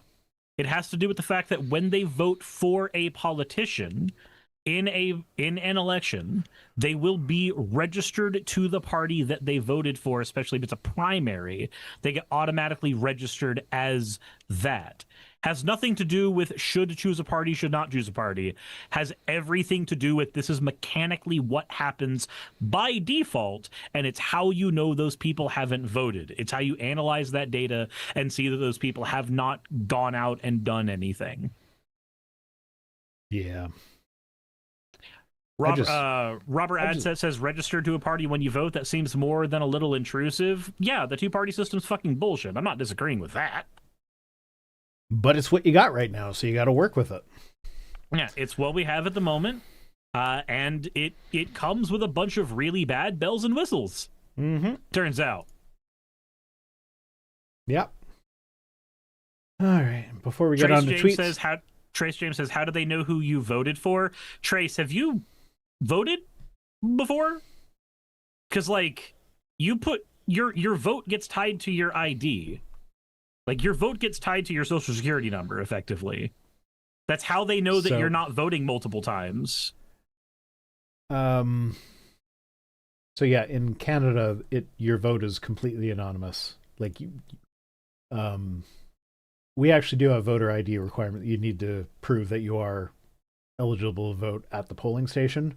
It's not necessarily ID, but like you would have to, like, if you don't have ID, you bring a bill with you with your name on it and the address that you live at and whatnot.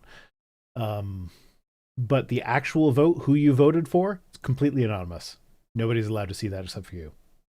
Okay, see, all of it gets tied together with your vote here. Like, when you come in and you present your ID and you're like, this is who I am. They see that this is the precinct you're supposed to be able to vote at. You then cast your vote, and you do it with a special card. So, like, all of that information is available at that point. So we don't have electronic voting. It's all done with paper. And I've seen people where they'll fill out their ballot, and then they're confused about where to put the ballot, and they will try to hand it to one of the elections workers, and they're like, nope, I am not allowed to even touch that. There's the box. You put it in yourself. Interesting. We take that shit we take voter anonymity very seriously here in Canada. So, like, there's no way to register me for the Democrats, fucking the liberals, based on whether or not I voted for them, or the NDP. Like, I vote liberal and NDP depending on whether it's federal or provincial, because the NDP have zero chance of winning a federal election in my riding, but they win provincial all the time. And NDP is the better party. They'd be like the Democratic Socialists. Yeah. So in Georgia, we can actually see how many elections a person has voted in, because that all gets tied together. Like, all that information is available. It's the Simpsons joke. For I think it was a Treehouse of Horror episode where like they had to compare the voter rolls between, like, people or whatever. I forget exactly what it was, but like I remember, like, someone like handed Lisa the voter rolls and was like, "Aren't these supposed to be anonymous?" And we're like, "Yeah, they're supposed to be, but they're not." Yeah. So for here in Georgia, we can see how many times somebody has voted. Like, there's a candidate that we had that didn't vote in one of the elections because of some family matter, effectively, like, just wasn't able to. Okay. Before we go into tweets, I do have to pee, so you entertain the guests.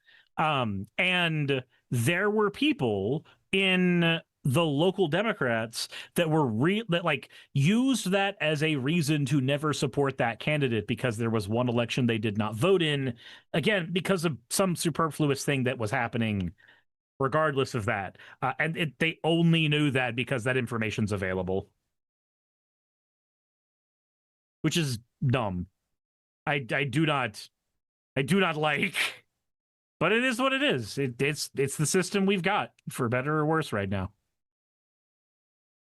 So that's horrifying as someone who used to live somewhere where paper ballots are still used. So bear in mind as well, the government as an entity can figure out who you voted for. What information is publicly available, that is different state by state. So that's the part where I was incorrect.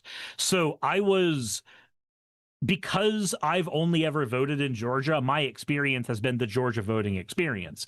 But I was unaware that that situation was different for other states. I just looked it up now to double check myself, because as per usual, I was hyper confident that I was correct in something. It turns out I'm not. Turns out I'm actually incorrect, because it turns out that we actually have differing rules state by state, like with most things, and the rules that I'm used to, which in hindsight seem pretty fucking invasive, are not the same rules that everybody else is playing by. Hip hip hooray. Welcome back, Rhino. It was apparently a regular episode, and it was with Burns or someone connected to the Republicans rigged the votes with deceased voters and the pets. Okay, that's where I was getting confused with Treehouse of Horror. I was thinking it was like the episode where they try to get the pets back and accidentally raise a bunch of zombies. Speaking of Springfield, I need to play some more Fortnite. The current season of Fortnite turned the entire map into Springfield. But what state? Like, it... What? That's the joke, is that you don't know what state Springfield is in. Yeah. That's why I'm confused. It's just like, I don't... Okay. Sure, we'll just call it California. Who cares? No, because they get snow sometimes. Okay, before we get on to the tweets, one last plug for the charity, Project Share Niagara. Great charity. They run a food bank. They have a hand in running a homeless shelter. They help people find jobs. They help people with their late bills, and they need a lot of help. So if you could donate to them, go to donate.vicerhino.com. just another $14,400 to go to get a happy uwu out of Cirrus. Oh, of course, you have artificial ones you can dip into. God damn it. Those aren't artificial. Those are real ones. No, they never happened. They happened. I am suppressing goddamn it. Fucking wolves. Okay, yeah, California gets snow. Parts of California regularly have snow. I know, but like, not Plow King episode levels of snow. If you knew, why are you wrong about it? Because I remember the one time I've been to California, the person that I was going to California to meet was worried that my flight was going to be canceled because they got 1 centimeter of snow the day before it left. Yeah? 1 centimeter, it is about that much. That's not an American unit of measurement. I don't know what that is. It's less than half an inch. Significantly less than half an inch. I am a man. I do not know what that unit of measurement is either. 1/12 of a dick. As far as I'm concerned, mine's the biggest. Which Any means it's other probably about information 6 is inches. Superfluous.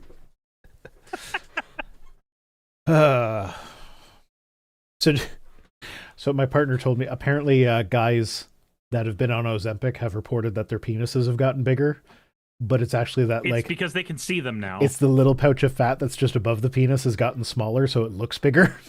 Yeah. Like you can see your dick now. That doesn't mean your dick's bigger. Guys don't know about anatomy. Guys Your are such dick's idiots. bigger when your girlfriend complains that it's hurting more. Like if you started pressing into the cervix, your dick got bigger. My penis is the perfect size for feminism. It is a feminist positive penis. Well, It's is not fantastic. threatening. It's just there for fun. It's not going to hurt you. It's the penis ain't gonna hurt you, miss. It sounds so bad. What can I say? Okay. A Weepin' Bell just sideswiped me to death. What is this video game? Okay. Are you still playing Pokemon? Absolutely. Okay. I'm going to come and guest on your channel sometime. I'm just going to be tuned out while I'm playing Silksong. Have I been tuned out though? Maybe, for some of it. Can you identify Also, you never where? invite me to guest on your channel. Would you like to come guest on my channel? When I have time. Okay, Which also and means when, no. And when will you have time? Never. All right, so as your friend of, God damn it, it's been a few years now, I already know these things, so I don't waste my time. Yeah, well, I knew these things about you, and then I asked you to do a permanent show with me, and you were like, sure, why not? Yes, because I always stream on Wednesday. So that was information you knew to make an educated decision. Okay. Well, anyway, we're moving on to the tweets, but before I get into the tweets, you know how sometimes I turn the tweets into, here's an argument on the internet that I think I won? Mm-hmm. Yeah, we're starting with that. So this is in my comment section. Adam Redwine. That's not a tweet. It's not, but Adam, it's fun though. This is a fun one. So Adam Redwine, this was on my video that went up recently that was about trans rights and how you just fucking leave trans people alone. And also, you, like, the people that are anti-trans are not dealing with facts. They're just dealing with their feelings, despite the fact that they will claim to be doing the opposite. So Adam Redwine says, you care about your LGBTQ friends, but just so long as they don't live in Palestine, right? Because if their What? safety has to be sacrificed to blame the Jews, F them, right? Huh? So this goes a few layers deep, because I did actually respond to this guy. I don't normally respond to people that say things like this. I thought about just banning him from my channel, but I'm like, I'm going to toy with him a bit. So, like, yeah, no, I am pro LGBTQ rights no matter where the people are. Yeah, we don't actually want gays being thrown off of buildings. I don't know where this. I am opposed to genocide, and also I want the gays to be thrown from the buildings in this like sacrifice is coming from. But that plays into their next point. So Coffee Addict Evan replied saying, what do you even mean? He's talked about the genocide in Gaza several times, being like, yeah, no, I'm against genocide, so I'm against killing the trans people in Palestine. To which he responded, no, he's accused Israelis of fighting a defensive war of genocide. It's not a defensive war. When have any of us said that? No, I haven't said that. We are not fucking Kamala Harris going up on stage and saying, I believe Israel has a right to defend itself, not reading the goddamn room. What? Who the fuck do you think you're talking to? Yeah, you know what? I agree, they do have a right to defend themselves. That's not what they're doing. Yeah. You're supposed to follow it up with that's not what they're doing right now, though, is it? Yeah. So he says he doesn't give a damn about the hundreds of Gazans murdered by Hamas in the last 2 weeks. He couldn't care less. Wait, hold on. This was before the ceasefire Gazans? fell apart, I think. No. He said Gazans. So this is a thing that I actually got corrected on my channel. The type of person who says Gazan instead of Palestinian typically does not have their best interest at heart, which is something that I was not aware of when I made that mistake. So this is either a person who's grossly uninformed, or we can assume some kind of malicious intent. Yay! Mm-hmm. So, hundreds of Gazans murdered by Hamas in the last 2 weeks. He couldn't care less about the LGBTQ Palestinians who flee to Israel when they're where they are granted refugee status because they face serious risk of being murdered in Palestine. So now Israel is the best country in the Middle East for LGBTQ rights. That said, I very much doubt that they're taking on Palestinian refugees based on sexuality. Based on them being gay. No, I don't think they are. Given that they're like okay with bombing children in order to get a couple Hamas agents, I don't feel like they're accepting refugees. I need to ask you though, do you condemn hummus? Chickpeas are overrated, so yes. Okay. But also, I condemn Hamas. We get to that later. So I couldn't care less about the LGBTQ Palestinians who flee to Israel where they are granted refugee status because they face serious risk of being murdered in Palestine. He puts blaming Jews higher on his priority list than defending the LGBTQ community. I have never once blamed Jews for the genocide that Israel is committing. I have blamed Israel for the genocide that Israel is committing. Yeah, but Israel is not Jews, just like America is not all Americans. Well, yeah, America, it'd be more like America is not Christians. I mean, it's not quite the same. It's not, because being a Jew is not just religious, it is also ethnic. It's considered an ethno-religious group. Yeah. But I would argue that the same kind of applies to Christianity. At least the way, like, so when people say race is a social construct, one of the ways race was defined for a long time was based on religion. If you're European and Christian, you're white. If you're European and if you're European and Jewish, you're not white. If you're European and Muslim, you're not white. Like and like this is a matter of legal record. Like you can find American legal documents on immigration, like where they actually had racial quotas that were based on this sort of thing. So I would like, it's not the same to say that Christianity has a racial component to it, but it is not incorrect to say that there is a racial component to Christianity. I guess with that usage, sure, because there's a difference between, I guess, Ugandan Christianity and like white American Christianity. I guess. Yeah. But anyway, I did get into that, so this is where I responded. I said, Israel does not equal the Jews. I have blamed the Israeli government for the actions of Israel, the country. I have also been very public in my condemnation of Hamas. Even if everything you said is correct, a terrorist organization that persecutes LGBTQ people does not justify genocide of those same LGBTQ people. And then they responded with, I agree that a terrorist organization doesn't justify genocide. What I don't get is why you defend the genocide that Hamas openly advocates for while repeating their perverse lies.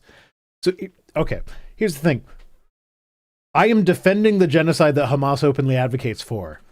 What does this sentence say? It says, nobody can read it because it's BitCrunch to hell. Okay, it says, I have also been very public in my condemnation of Hamas. Is that a defense of their genocidal tendencies? Yeah, you're defending hummus. It's like, yeah, no, Hamas openly advocates for genocide. I've been very public about that also being a bad thing.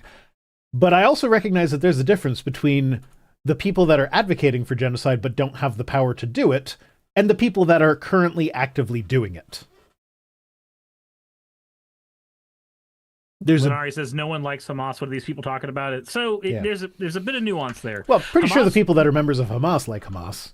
And there was a point in time where they were literally voted in to be the, in the like prevailing government in the area. 2003, and then they canceled all subsequent elections.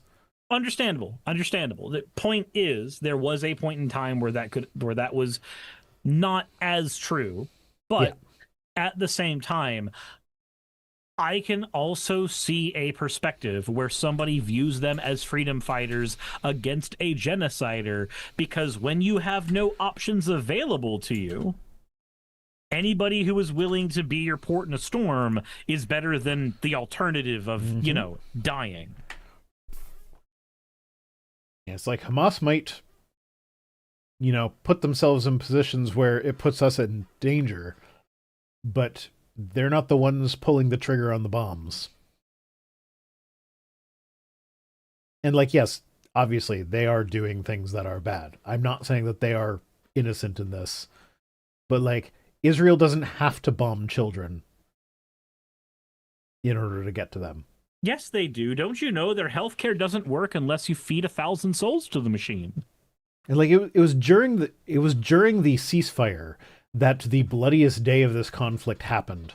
With I think it was, I forget the exact numbers, but it was somewhere around 50 children were killed by Israel during the ceasefire, and that was part of them saying oh no, the ceasefire might not be quite working properly. It's no, they bombed 50 children during a ceasefire. That is a violation of the ceasefire. Stop sugarcoating it.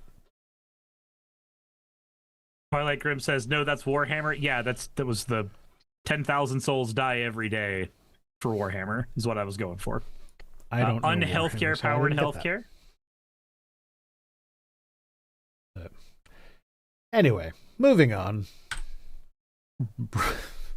Brian goddamn Holdsworth says he's just Step 1, reject he's your culture. straight up just fucking advocating for the Great Replacement Theory, conspiracy theory. Step 1, reject your culture. Step 2, have your culture replaced by people who don't hate their culture. The remedy isn't merely opposing the people replacing your culture. It has to include rediscovering the goods of your own culture so that it isn't so easily replaced. Culture is fluid, man. Yeah, and so culture has no value if it does not serve the people who are under it. It's not intrinsically a valuable thing. Correct. I am proud of my Scottish heritage. I recognize that Scotland has done some pretty fucked up things in the past. But it's also a really dumb thing to be proud about in retrospect. Yeah. I'm proud people before me did things that I can claim nothing of. I mean, also, I might be proud of my Scottish heritage, but the members of my family that have actually made it into the history books, not so much. Those people have been the bad guys in the various things that they've been involved in. I'm proud of my Southern heritage. Okay, cool. There's a a plaque in Edinburgh about the time when they hanged one of my ancestors. People know what they're about. Yeah, no, my dad showed me the plaque last time we were there. He tried to direct me to it's such an insignificant plaque that's so hard to find. He tried to direct me to it without going himself, but then we couldn't find it. So eventually he just drove past it and he pulled over illegally and was like, "Get out and go look in that little alcove there." I'm like, "Okay, there's the plaque. Okay, can we go now or whatever?" Is it Rhino's distinguished family? Oh, my oldest, Rory, took a picture by the grave of the guy who was hanged with the imitating the meme of the guy who's doing yeah over top of the grave, and it's beautiful, and I just regret not being able to share it publicly because you can't read the gravestone, but it's in a cemetery where everything is accessible on the internet, so if you know what it anyone in Edinburgh would be able to cross-reference that and dox us from it. Mm-hmm. Because it's the same last name, but it's yeah, what did they do? If I give too much information, I'm doxing myself. I'm just we're not the good guys in that particular event. It's like when I mentioned something hey, there was a content creator who did this thing I objected to. Oh, who was the content creator? I feel like because I said the words "a content creator," we're already kind of on the same page. I don't want to name them for obvious reasons, but Yeah, no.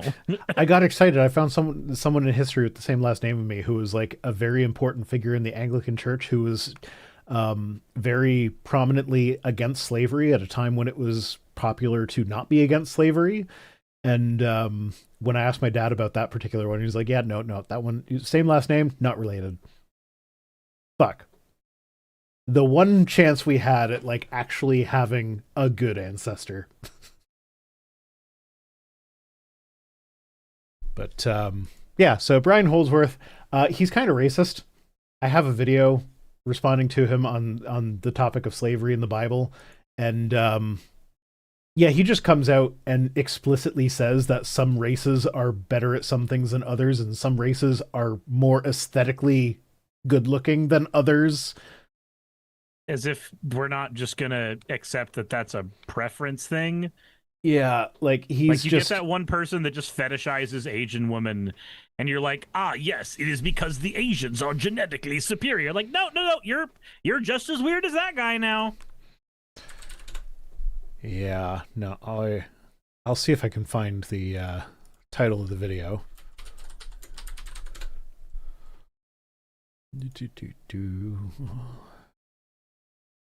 It's got the word yikes in the no, stop. I fucking hate that YouTube autoplays the video that's like the channel preview. Brian Holdsworth slavery. Yeah, so it's the nope, stop. I just want to see the thumbnail. But do you think of any moral philosophers that take a Okay, only your stream can you hear that? My stream can't because I actually did the thing that I'm supposed to do where you can't, like, the stream can't hear my system sounds, but for some reason you can't. You can. But this is the top one there that says where the thumbnail is big time yikes. Without the image of God, slavery makes sense. That's the one where he basically comes out and says that some races of people look better than others, therefore we're all made in the image of God, and that's what makes slavery wrong. Like, he actually comes out and was like, some races are better than others at X, Y, and Z. And it's gross. And you're like, man, yeah, so you're right. Seeing Black the great people replacement conspiracy theory coming from this guy doesn't surprise me. You're just like, yeah, I get it. You know, we can have a conversation about how well black people handle the sun compared to white people. Is there a conclusion we're supposed to be drawing from this? Because that's the more interesting conversation, Mr. Brian. Yeah, my partner is she's mixed race, but she is of Caribbean descent, and she does kind of tease me when I put my sunscreen on because I use the children's sunscreen that's like SPF 60. Mm-hmm. It's like, I'm Scottish, man. Leave me alone. You know what's going to happen to me if I go out in the sun without this stuff on? You're going to become a ripe tomato. Mm-hmm. I actually, we suspect that one of our ancestors might have been Italian. Is like, there was a good chunk of time when the Romans occupied the little island that Scotland is a part of. Because myself and my father, we actually do tend to, like, we don't burn like Scottish people normally do. We do kind of tan, like we'll burn and then it turns into a tan, whereas my sister got like the red-headed gene where they just turn red and then turn back to white. So I say I got the Italian side of my Scottish ancestry. So I actually don't do too bad in the sun, but I still over sunscreen because the sun causes fucking cancer, man. Give me my vitamin D, don't give me cancer. Sunscreen's how you do that. The sun is a deadly laser. Yeah. Next up, oh yeah, so so in response to this, some guy responded with, Catholics need their own state. What do you fucking think the Vatican is? That's Rome. You've already got. No, it's not Rome, it's Vatican City. Vatican. You literally have it. We need our own state. You already have it. Go move there.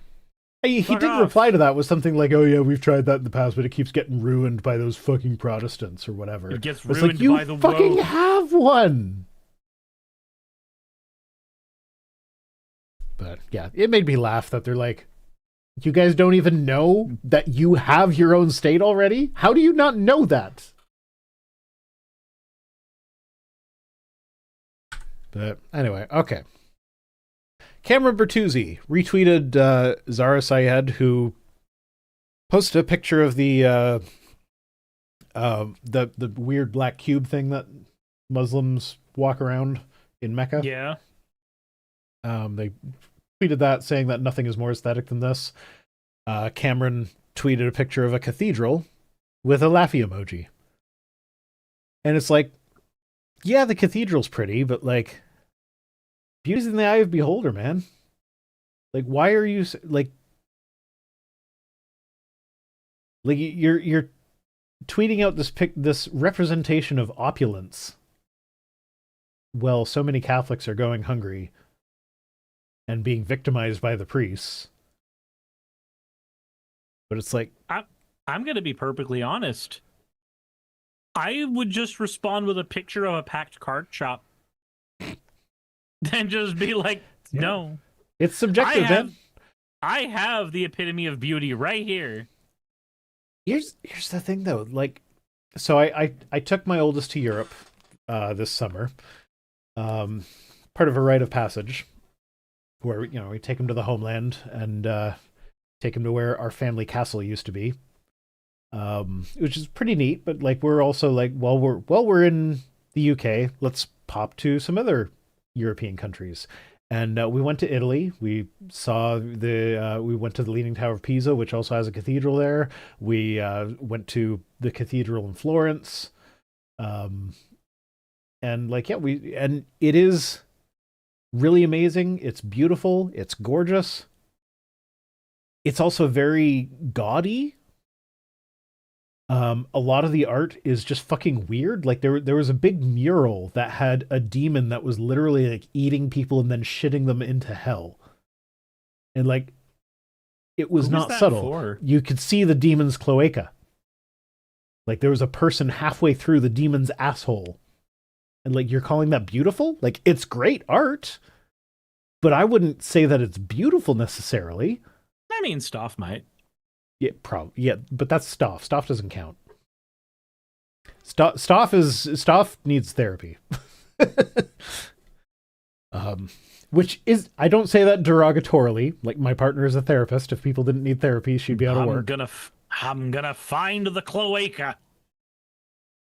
Yeah, but like, there's a lot of fucked up imagery in Catholic stuff, and also like the fact that one of the craziest things about that experience to me was that like, as you're in line to go into these cathedrals, there are people selling shawls to the people that are in line, because you cannot go into the cathedral with your well, no, men can go in wearing whatever the fuck they want, but women had to cover their shoulders.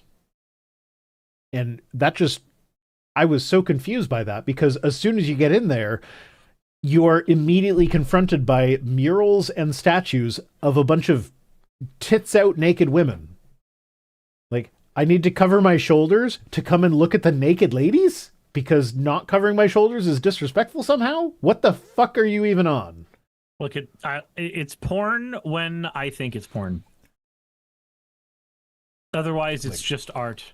I don't get that, but like, it's just, beauty is so subjective that like, shut the fuck up, Cameron. Man, you could make an entire show called Shut the Fuck Up, Cameron. You really could. Okay, Dale Partridge. Okay, so he's retweeting someone who was pointing out that young women voted 81% for Mamdani in New York, 80% for Cheryl in New Jersey, 78% for Spanberger in Virginia, and a few others. Stoff is ham-hopping in to let you know that I graduated therapy. Congratulations. Do you have your certificate? Everybody needs therapy. Dale Partridge says, I don't think we should repeal the 19th Amendment because I don't love women. I think we should repeal the 19th Amendment because I love America, and American women want to protect our nation from their... Yeah, I love America and American women and want to protect our nation from their suicidal empathy. Suicidal empathy. Suicide. So empathy has gone from being sinful to suicidal. Having empathy is self-harm now, apparently. God, I love America. I'm gonna let Growlithe in real quick. She is giving me the borf. I mean, it is 10:25. That's 25 minutes late. It's about on time. It's 25 minutes late. She's been very patient with you.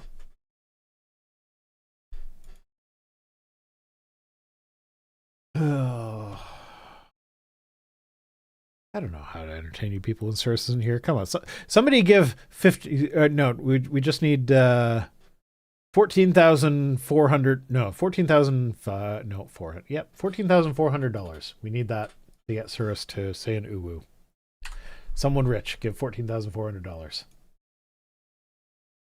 Barring that, someone give something. It's been 6:04 for a while now, since I put on my Rhino onesie.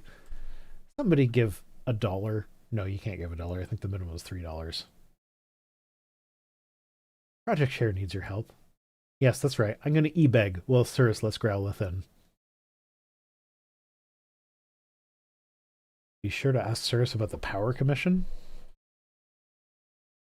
I don't know what the Power Commission is. $14,396. Someone give that.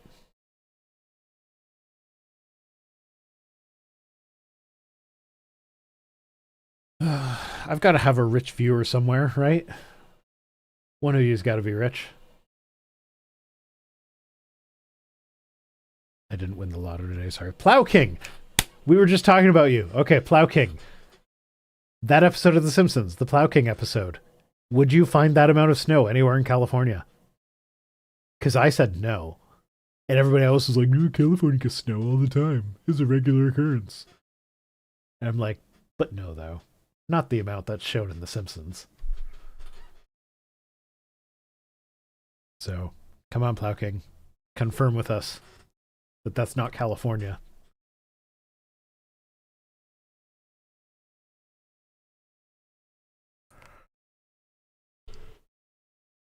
Ugh. In the mountains. Yeah, no, I'm not talking about in the mountains. Like, that episode of The Simpsons, like, yes, they go to the mountains eventually, but like that amount of snow just happens in the town, not off the mountain.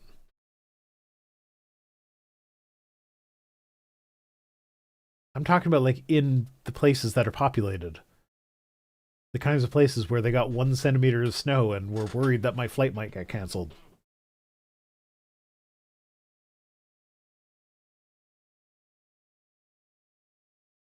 The Donner Passage in California? Is that named after the Donner Party?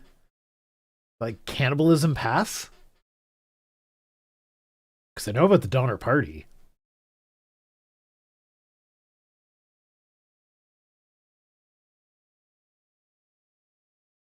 Come on, sirs. How long does it take to let a dog in? Cyrus. It's okay. We have a facsimile of Cyrus right here. Oh, whoa. Oh, whoa. Oh, whoa. Oh, whoa.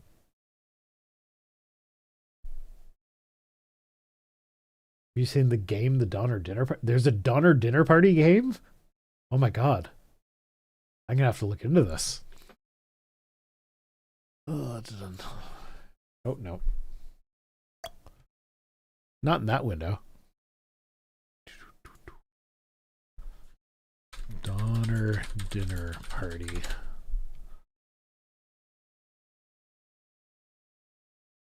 Donner Dinner Party board game. Donner Dinner Party is a rowdy game of frontier cannibalism.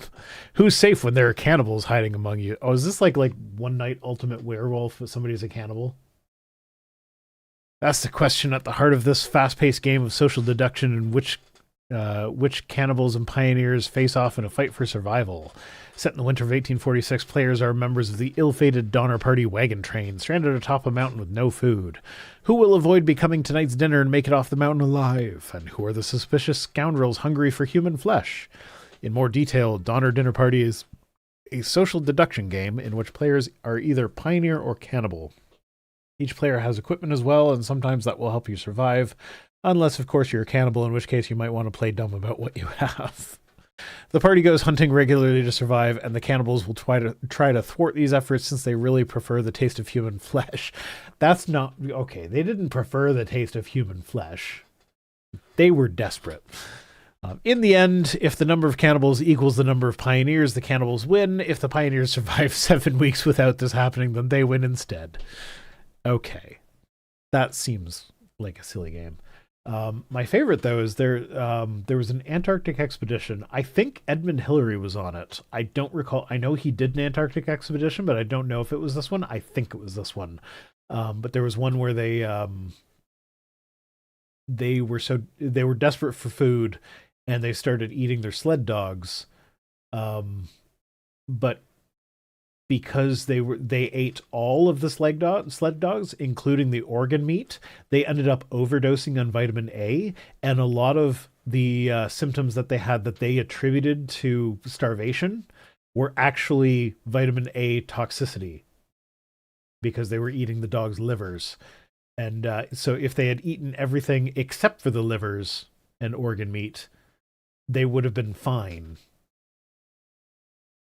But because they ate it all, a lot of them died, including a guy who was just on the expedition because he had a funny accent that the guys who, like the English guys, were like, let's bring Mertz along. He has no qualifications, but like, have you heard the guy say squirrel? It's so funny.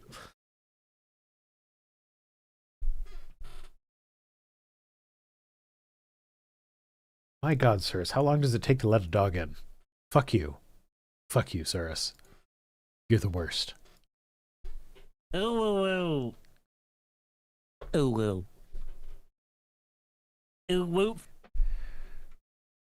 Yeah, Cyrus is pooping. He let the dog in, then he went to take a shit. This is where I fire up Silksong.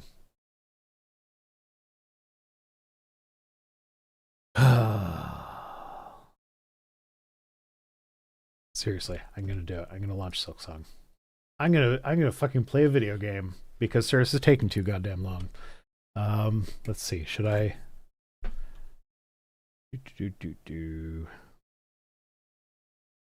Game capture.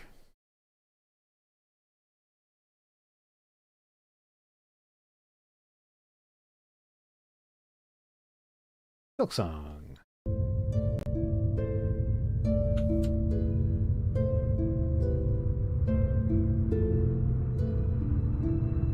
There we go.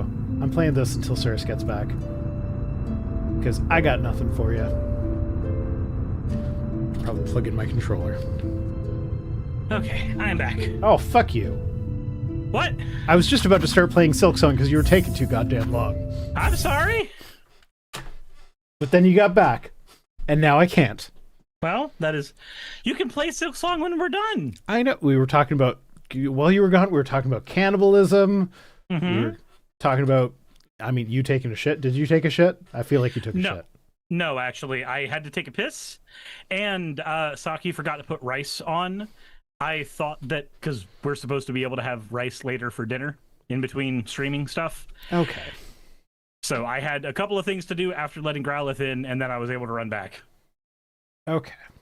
Sure. I was just like, this is taking a really fucking long time just to let a fucking dog in. You're taking too long is taking too long. Yeah. Okay.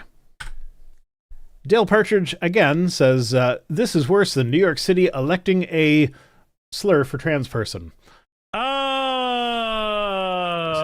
This is the initiation of an Islamic colony in America's largest city that will take generations to undo. This is how Europe fell. It's happening here. Wait, how Europe fell? I wasn't... Whoa, hold on. Europe's gone? Oh, that's so horrible. How did that happen? They provided 28 vacation days to even minimum wage employees. Where did it go?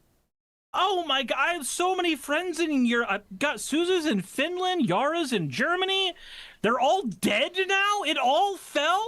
Mm-hmm. Oh God, no. John C. says, yay, Cyrus is back and saved us from this being a gaming stream. It wasn't going to be a gaming stream. It was just going to be like, I don't know what the fuck else to do to entertain you motherfuckers while I wait for him. But Axo says, I eated Europe. It's gone because you eated it. Yeah, Europe is gone.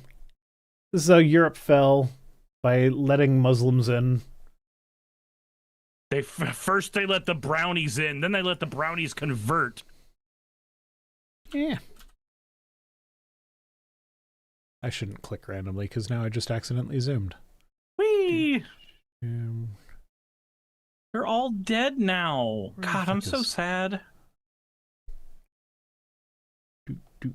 There we go. Yeah, no, well, I mean, I was in Europe this summer. It didn't seem like it fell to me. It seemed It's pretty great, actually. It's gone. It's all gone. This is what Marcus meant when he said he was going to go to the Democratic Republic of the Congo. There's nothing left anywhere else. Okay, well, I'm going pee again, so now you can entertain the guests. Hell yeah. Yeah. Hell yeah. Trace James, brownies with chocolate chips. Exactly. You know what life's about. You know what life's about. You're here for the right cause. You're here for the right cause. Brownies, chocolate chip cookies. It's all great. It's all fantastic. All of it. Necrochild says Europe fell. Yeah, apparently. I was unaware that happened, but it did. Like it is information that I now possess. So he says, don't forget the fucking milk. Okay, look, Rhino may be a dad, but he's not my dad. So when he leaves for milk, I'm not at risk. I am not at risk. You need a VR soundboard while he's gone? Yeah, but I wouldn't be able to play it. So, like, y'all would be able to hear the soundboard on my end of the stream, but there would be nothing for his end of the stream. And I feel bad for his viewers because they have to watch Vice Rhino videos. And that's, man, when I watched Vice Rhino videos, it made me take a career dive into being a YouTuber. And I wouldn't wish that shit on anybody. That's what happens when you watch Vice Rhino videos. What happens when you watch Vice Rhino videos? You decide to be a YouTuber. Oh, yeah, I'm sorry about that. I mean, to be fair, as much as YouTube kind of sucks sometimes, it is also kind of awesome. Look, it is a fantastic job. And because of this job, I was able to get a community around me that is better than anything I could have ever hoped for anywhere else. Especially in Georgia. Especially in Georgia.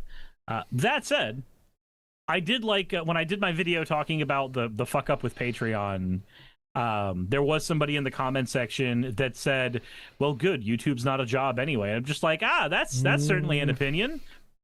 If it's not a job, then why are 8 to 12 hours of my day dedicated to it? Yeah, like I've been sitting in this fucking chair since 9 in the morning this morning. It's now 10:30, so that's 11 and a half hours, and we're not done yet. Like, that's the thing. Nobody considers that the editing part of YouTube is like 1/10 of the job. Yeah, It's also there's a reason that's the part that I can farm out to Piper. Like the script writing part, I tried to get Cirrus to help me with that for like one of my videos, and he was like, no. No, that's not what I said. I said that's a lot of words. Very different. It means the same thing in the end, though. I should have sent you the Duke Nukem meme. That's a lot of words. Too bad I ain't reading them. Yeah, no, it's definitely the work part of YouTube is very much on the front end before you get to, like, before it even gets to the camera or the editing. Like, if every day was a recording day, that'd be fucking awesome. If I could have somebody else write my scripts for me and I could just read off the teleprompter all day, that'd be great. There's a reason that I consolidate time that I spend with my partner in such a way that I can also get work done for my channel while we are spending time together, because I have to find somewhere It has to fit in somewhere. Try having 5 kids. Yeah, And especially because like especially now that my partner is working, like, I mean, she's been working forever, but it's been an internship until recently.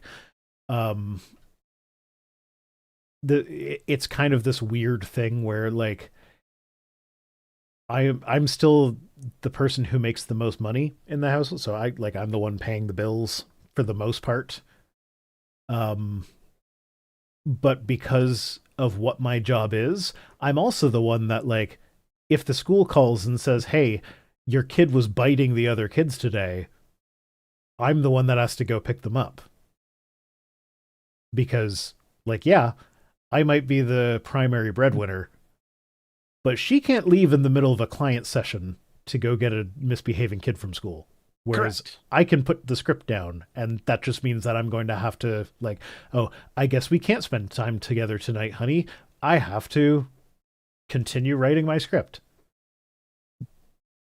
So, like, you get to make that choice. So, like, and I don't want this to come across as complaining, like, oh, I fucking hate my job. No, I love my job. My job is great.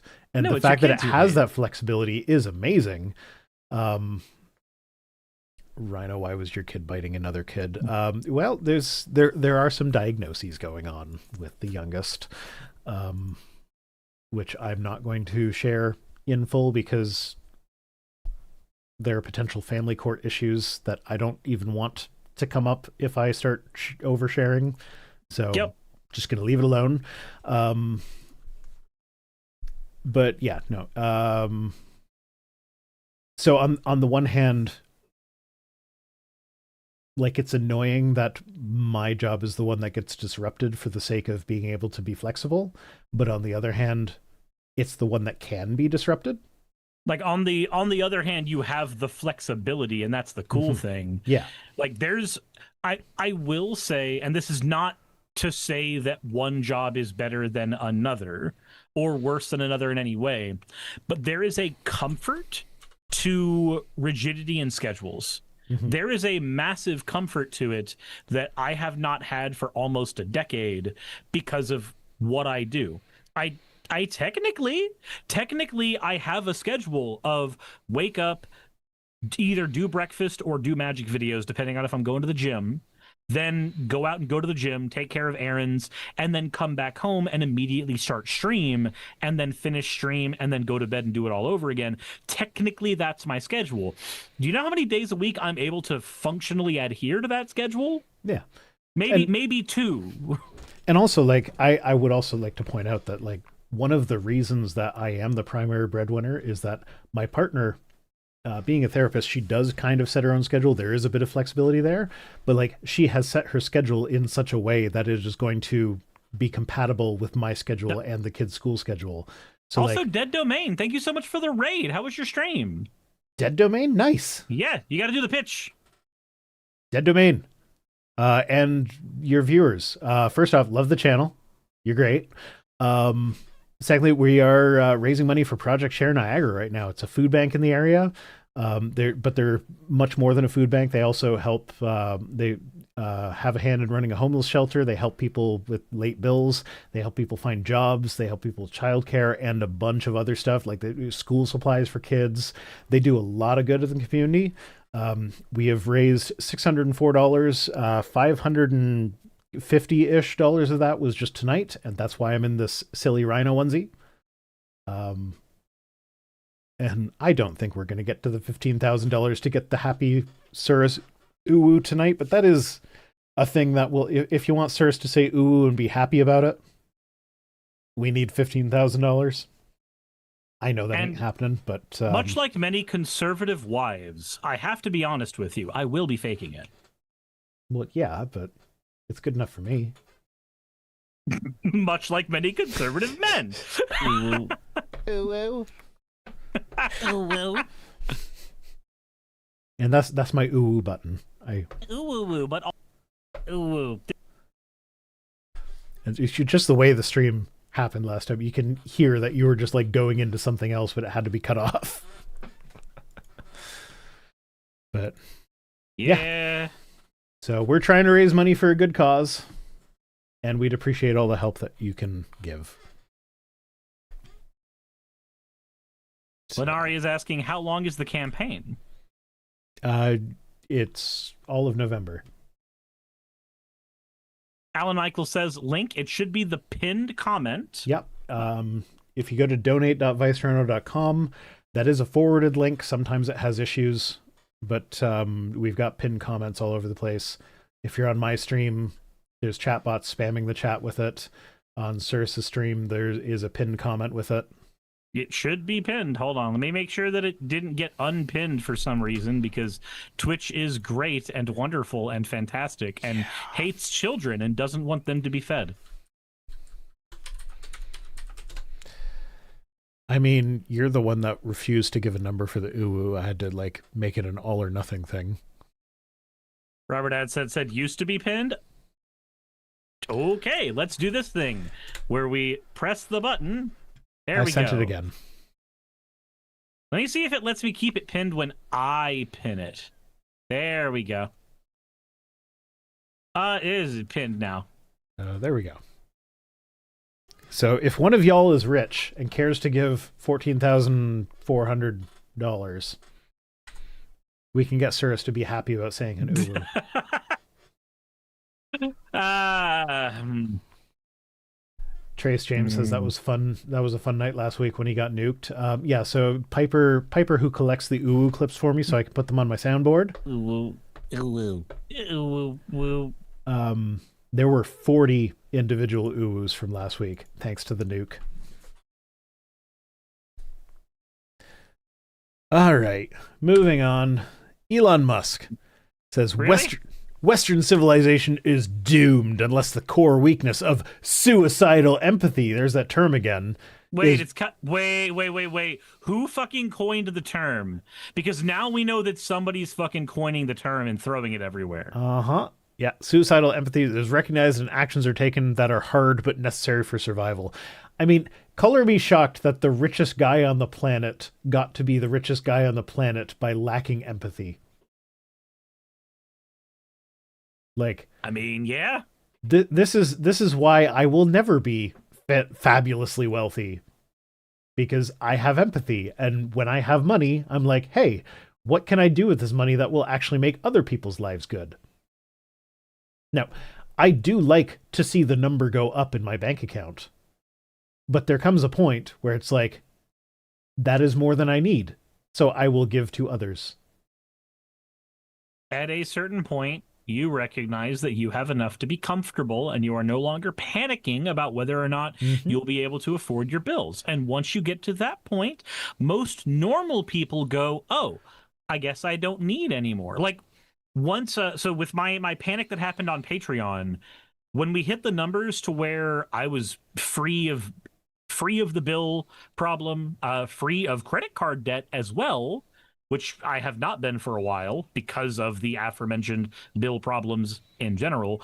When all that happened, the very first thing I did was, went to KFox and said, hey, I'm not streaming today, but we need to record a video telling people that they can stop.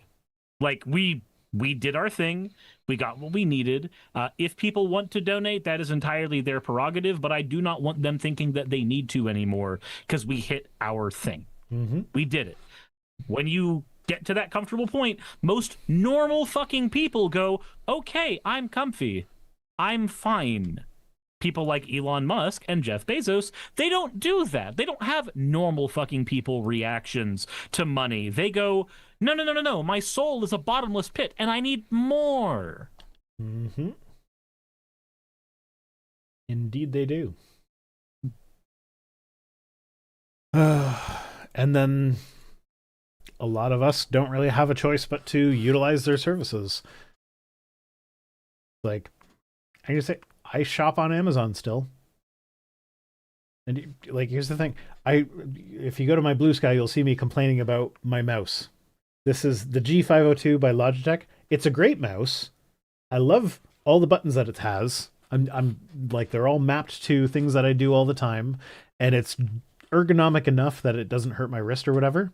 But if you look down that little hole there, that's in that deep recess is where the charging cable goes. Mm-hmm. And it is a particular shape such that Proprietary cables are required usually. I mean, it's just a micro USB connection, so like any micro USB cable in theory can charge this thing. But because it's recessed and the weird shape of the passage that it's recessed down, the only cable that works is the one from Logitech. And they don't actually sell that cable. And I don't know where that cable is. So how do I charge my mouse? I go to fucking Amazon and I buy some cheap Chinese-made adapter thing that like it's just a plug that you plug the micro USB thing into here, and then on the other end of that is a USB-C, and then I can just use any fucking cable I want to charge this mouse.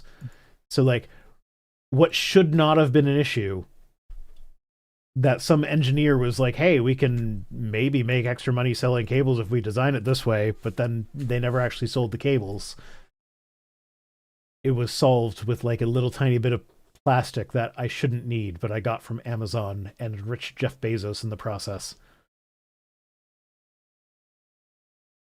It is what it is. Yay, capitalism. What's that statement that's always there? There is no ethical consumption, something, something, something. Yeah, no, it doesn't matter what companies you go to, and here's if you want to do ethical consumption, there are ways to do it, but it ends up being a lot more expensive than the alternatives.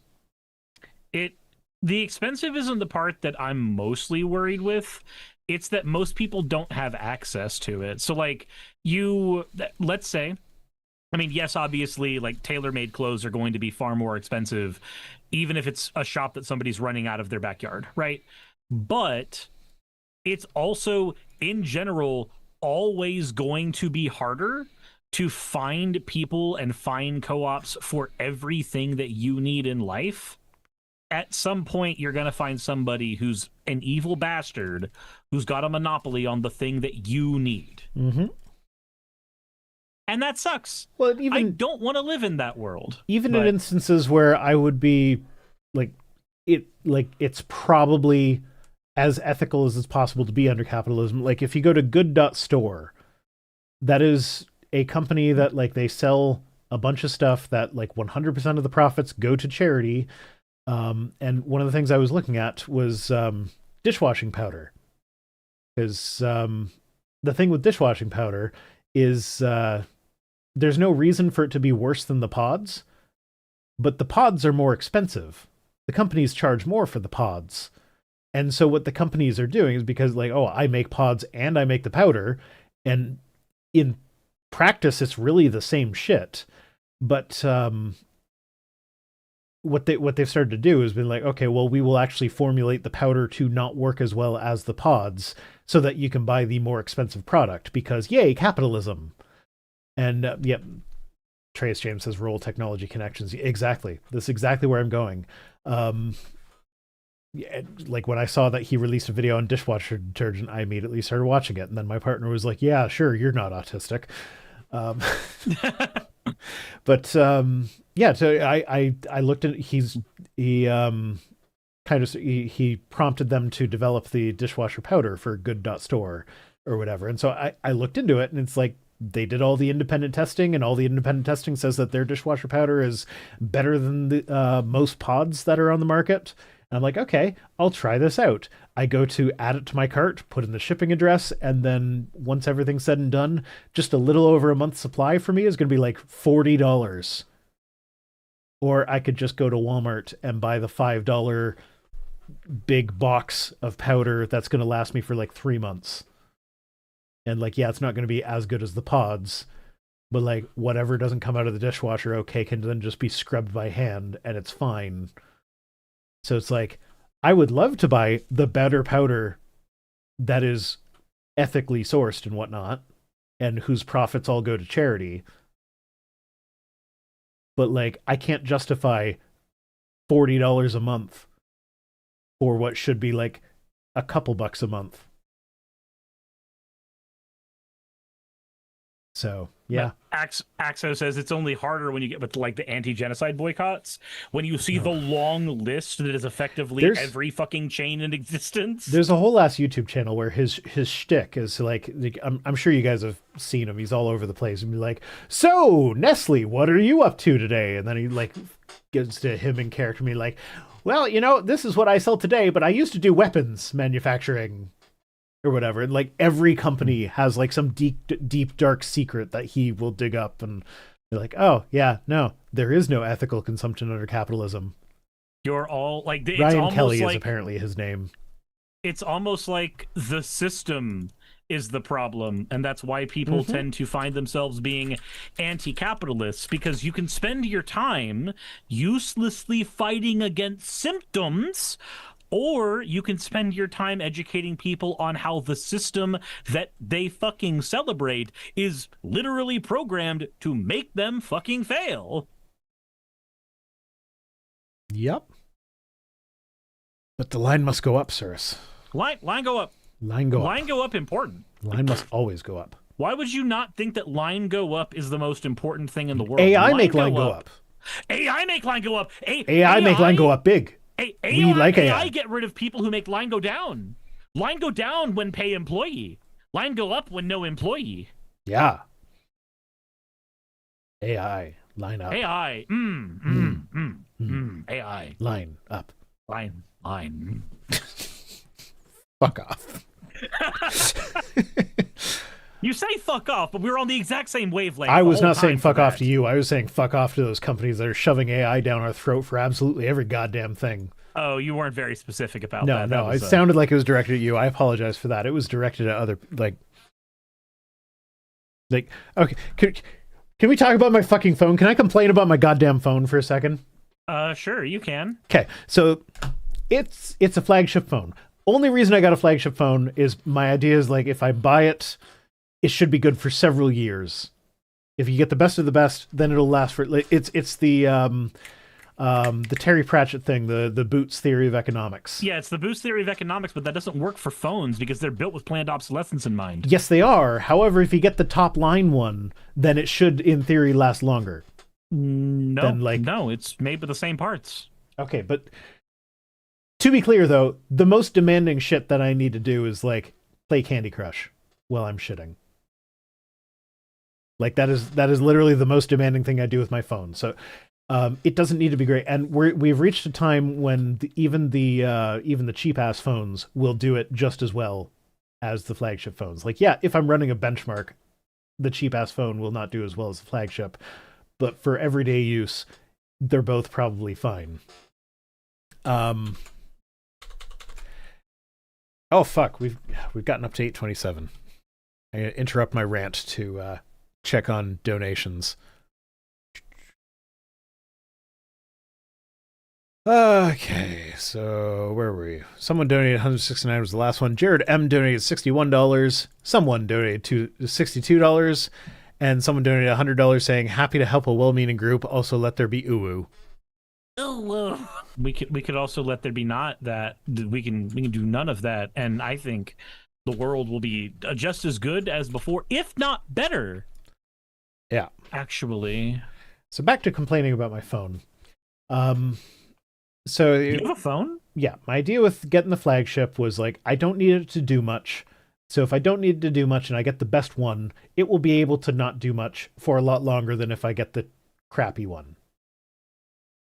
And so like I did finance it, and the financing was up this past June, and I just paid the couple $100 that was left on it, and now I own the phone outright, and my phone bill went down, and I plan on keeping this phone for basically as long as I can.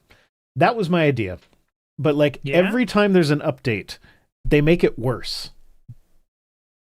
And it's not like a new phone would be better. It's stuff like Samsung has decided that, okay, let me just make sure I'm not going to dox myself by showing anything. Let's clear all those notifications that have my name on them. But like, it used to be that like you drag down from the top and you get all of your shit is right there. But now they've decided to copy the Apple thing where if I drag down on this side, it's the settings and shit. And if I drag down on that side, it's the notifications and shit. And I fucking hate that, because half the time, like, I haven't figured out where exactly the thing, like, it's not just, like, it's not like the middle. If you're on this side of the camera, it gets the settings, and if you're on that side of the camera, you get the notifications. It's somewhere else, and it seems to change, and it's annoying as fuck. Like, if I'm just to the right of the camera, I'm getting the notifications. Why is it split like that? I don't know. They're copying iPhone or some shit. I don't know. I don't fucking care. But, like, it got worse. Same thing with, like, taking screenshots. It's got the silly little pen. The only thing I use this pen for is taking screenshots. It used to be I would take the pen out and then poke one button to say I'm taking a screenshot, and then I draw a box around what I'm taking a screenshot of, and I have a screenshot. Now, I have to poke the same button, and it's like, we are doing an AI thing, and I'm going to make you wait for the animation for the AI thing to finish before I can even let you select the goddamn thing. And now that we've done the AI animation thing, you select the goddamn thing, and we're going to use AI to determine whether you just wanted a screenshot, or if you want to select text, or if you want to do something else with it. And it gets that wrong so fucking much. And then it's just like, I just want a goddamn screenshot! But like, we gotta put AI in it, because AI is the future, and line must go up. Line up? Line go up? Wait, line go up? Yeah, line must go up. AI good, line up. Go up. Line up. And so, like, to the detriment of the user experience, I don't need AI analysis of my goddamn screenshots. I just need to take a goddamn screenshot. And you don't need to make me wait 30 seconds while your fucking animation plays before I take my goddamn screenshot. I just want to take my goddamn screenshot. Does screenshot make line go up? No. Then fuck you. But they have to be able to sell to the, because it's not about the end consumer. It's about selling to the shareholders. We need to tell the shareholders that we're doing all this new shit that the consumers don't actually want, but we're doing new shit that will make line go up. So shareholder invest more money. And it's just like, just fuck, get out of my fucking way. The operating system of my phone should not be in my goddamn way. AI crap analyzer with a subscription model moment. Drag the menu down twice, click the pencil next to the power icon, panel settings together, go back and hit done. Okay. Drag the menu down twice, and nothing happens because I'm probably in the wrong menu. No, nothing happens in that one either. Took the pencil out. Man. Click the pencil next to the power icon. Where's the... These twits sure are tweeting. Where's the power icon? I don't know where the power... Wireless power? No, that's not... I don't know what you're telling me to do. I just know that, like, it's supposed to be a flagship phone where everything's amazing and everything's great, but it's fucking annoying to use because line must go up. And something suicidal empathy. Back to the tweets. Joey Manorino says, Zohran Mamdani is officially mayor of New York. The city, once known as the greatest in the world, is now run by a jihadist from Uganda. What? Because he's Muslim, so he must therefore be jihadist. Why does it matter even if he is from Uganda? I keep trying to figure out why this matters. Like, it's a melting pot city. Everybody with half a brain cell understands that. Joey Manorino does not have half a brain cell. Not to spare, anyway, but he's probably snacking on it. Dude probably sacrifices virgins. Okay, he's got 2 brain cells that are fighting with each other over taking 3rd place. Yay! And I did steal that from someone else. What was the one I used to use a lot? He's got 2 brain cells viciously rubbing against each other, trying to create a 3rd. The person I stole that from, he also... another thing that he said that made me laugh was... he made an estimate of something, and he was like, oh, and that estimate was so conservative that it doesn't even count poor neighborhoods. And that made me... I wish I thought of that, because that was funny. It made me laugh. But yeah, no, it's... He's a Muslim, therefore he is also a jihadist. Mr. Malachite says, stupid bone to pick, but he's not officially mayor of New York. He'll be sworn in about 30 days. Yeah, Yeah. Like, But yes, he won. Yes, and he won, so we're good. And we don't have to wait for Mike Johnson to swear him in. So he will actually get sworn in. Yeah, we wouldn't get shit if that was the case. Yeah, well, I mean, Mike Johnson doesn't know. He doesn't know the election results in Nevada or whatever. Yeah, he doesn't know. He doesn't know anything. He doesn't know. How can he know that he's got someone waiting to be sworn in? You can't expect him to know that sort of thing just because it's his job. It's not like he's getting paid right now or anything. Oh, wait, Congress actually gets paid during a shutdown for some reason. Yeah, you want to talk about the people that are mooching off the system and refusing to work while getting paid? Like, because Republicans will say that people getting SNAP benefits are refusing to work, but they're getting paid for it. You know how much money you get as a House representative? Just the base salary for basic House representative, if you don't have a special title like Speaker of the House, the base salary is $14,500 a month. So all of the House reps are taking in $14,500 per month and refusing to work. So, well, they need that money, obviously. Yeah. I mean, if you want to talk about the welfare queens, how many days of work have they showed up for this month? They got paid $14,500 for it. How much have they done? Like, I don't know about you. $14,500 is a lot of money. Like, that would get us past our goal. That would get you to a happy ooh if one congressional representative gave their monthly. We really do keep on going back to that, don't we? Mm-hmm. I really want you to say a happy ooh. I don't believe it's going to happen, but I would love it for someone to surprise me. No, see, what I'd be surprised at is a fucking redemption arc for my chat. That would surprise me. If they don't make it happen? No. Where they cease being degenerates that embarrass me. I mean, they're degenerates that embarrass you and pay your bills at the same time, so... It's true! It's almost like they treat it like some kind of findom fetish or something. Yeah, maybe. That makes it... Okay, you know the... God damn it. I'm gonna regret saying this, but you know the term confused boner, right? Yes, dude. I am very familiar with that term. Okay, cool. I would like to not elaborate. Cyrus has a very confused financial boner right now. Okay. I apparently have the hiccups would like now. to not elaborate. Oh, god damn it. I got the hiccups, so let's run through these tweets. Okay. We got a bad guy fight. So Mike Winger says, Cam, I love you, but you're so wrong and reckless on this that it's harmful to you and others. There's no historical way that Catholicism is true. The bodily assumption of Mary is one solid example of fabricated theology that Roman Catholicism pretends was always known and was clearly not.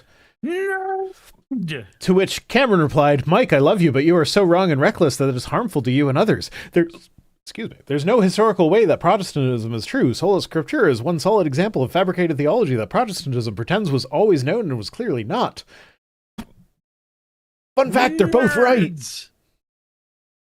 Fucking nerds. Oh, forget nerds. I'm just sitting here with the popcorn being like, shit. how can they not see it? How do they not see it? No, this is a fucking extended universe Star Wars nerd arguing with a Disney purist Star Wars nerd. That's what's happening. Do Disney purist Star Wars nerds exist? Yes. Fuck them. There are people who, whether they like the Disney canon or not, will go, well, actually, that's the canon right now, so we have to disregard everything. No, the fuck we don't. No. Absolutely not. Absolutely not. It's a fictional story. You can make whatever you want to be canon. Oh my god. A literary work was made, and if I like it, I like it. Shut the fuck up.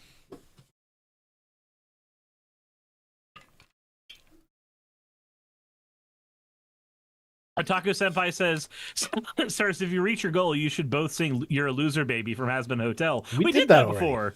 Yeah, that exists on the internet. You can find it. We already did that. I mean, we didn't do it well.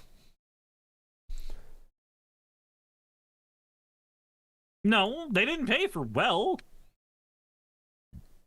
Trace James didn't says, pay "Oh for dang, getting I it was built to hoping one of your code." tweets was going to be Greg Abbott tweeting he would put tariffs 100% tariffs on people moving to Texas from New York." I did see that one. I didn't save it. I forget. Excuse me. I forget why I didn't save it. Have you considered taking a drink? I have taken a drink. Have you considered taking a drink again? There comes a point where that actually makes it worse. Well, at least you come from your point. Not always. Sometimes it's from tickling the butthole. Thank you for the hydrate, Fennec. It's not going to work. I'm Thank sorry. you for tickling the butthole. Is tickling the butthole a good way to get rid of the hiccups? Because I'll try anything. I fucking hate the hiccups. John Elvin says, or you could do the sequel of Wish I Was Gone. Look, I need to catch up on Has Been because the new season came out like 7 days ago. I've only seen the first 2 episodes. My thoughts are it's very busy. So it operates like an establishment episode, even though it's the beginning of season 2. And we shouldn't need that. I'm not sure. Like, I don't know. I haven't watched season 1 in a while, so I might have to rewatch it to see whether I like am I being harder on it because I've already seen a season and gotten used to it, and this is like I'm not looking at it with new eyes anymore. Like, I don't know. But yeah, no, I'm not particularly enjoying season 2 yet. I'm not saying it's not going to get better. Oh, we got another donation to check. So, who donated? Someone. Thank you, someone. Alan Michael says, also, Sarah, somewhere I can DM you. Join the Discord, and then you should be able to just see my name in the Discord, and you can DM me there just fine. Yeah. Me, on the other hand, good fucking luck with that. I can't even, like, fucking people that I email with. There's a sponsorship deal that I actually, like, it's Carrie Black's book, Sometimes Illness Wins, which is a really good book, and I'm really happy to take the sponsorship. But, like, I'm so bad at emailing that, like, she responded to me, like, a week ago, and I still haven't responded back, and I should. Are you bad at emailing or mailing? Yes. Okay. I'm just bad at communication in general. That's the autism. There's a reason I hired Tim, but then Tim had other stuff going on and he needed to resign from that position. So now I'm back to handling it myself, and I'm not doing so good. Skill issue. Yes. It's the business part of running a YouTube channel that I am very bad at. You and me both. Yeah. Excuse me. Coming up with ideas. Sometimes it's easier to do that than on other days. Executing the ideas, again, another level of hard. Sometimes harder than other days. Dealing with the business end of things? Fuck that noise. Yeah, dealing with the business end of things. Consistently bad at. Consistently awful at, personally. Very much so, yes. Next tweet. So the White House tweeted out saying, the map that made the left cry. I assume that this is the electoral map from when Trump won. Oh boy, did you know that land doesn't fucking vote? Yeah, I know. I didn't want to make that point with this, though. The point that I wanted to make is, like, do you remember a time when, like, the president, like, he belongs to a party, but, like, they would at least pretend to be like, no, I'm the president for everyone. I want to make life better for everyone, even the ones who didn't vote for me. Yeah, I do remember that. Whereas now we have a guy who's like, his whole thing is like, I want to make the left angry. That feels like that was clay tablets ago, though. Let's be honest. It does feel that way, because basically we've been. Excuse. Oh my fucking god! What the fuck is wrong with me? I can give you a list. I could give myself a list. But yeah, no, I'm just nostalgic for a time when the president at least pretended to be representing everybody, whether they voted for him or not.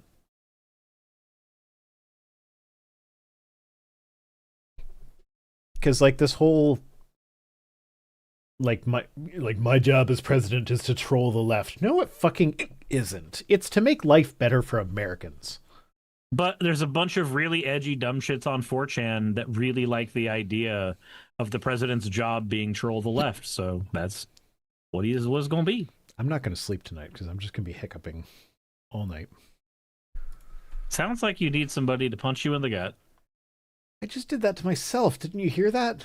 I did hear that, and I'm also hearing the results of it. Yeah, Ain't no, great. it just doesn't work. There is no. Maybe I just really want to punch you in the gut. Did you ever think of that? A spoonful of granulated sugar sometimes does the trick. I don't know if I have any granulated sugar. Ask not what you can do for your country, but ask what your country can do for you. Well, whatever. That's the last tweet anyway, so I will go raid the pantry for granulated sugar. We didn't quite get to $15,000. But there will be more days and more donos and more suffering. You know what? Me. $852 for the inaugural stream is pretty damn good. Yeah. You just got to look at the bright side. Yeah. Well, I have to do that. The bright side day. is I have a bunch of oohs whether you give them to me or not. That sounds... Wow. That sounds like that was earned from a certain conservative era of your life.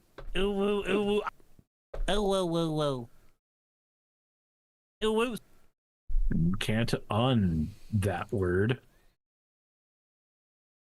Yeah, people are telling me to hold my breath. No, just holding your breath doesn't work for me. I have decades of experience with this. Have you regulated your breathing? If you hold your breath while drinking, that can do it sometimes. But for me, what that ends up happening is I end up having to cough, and as soon as I cough, the hiccups come back worse. So I don't even try that anymore.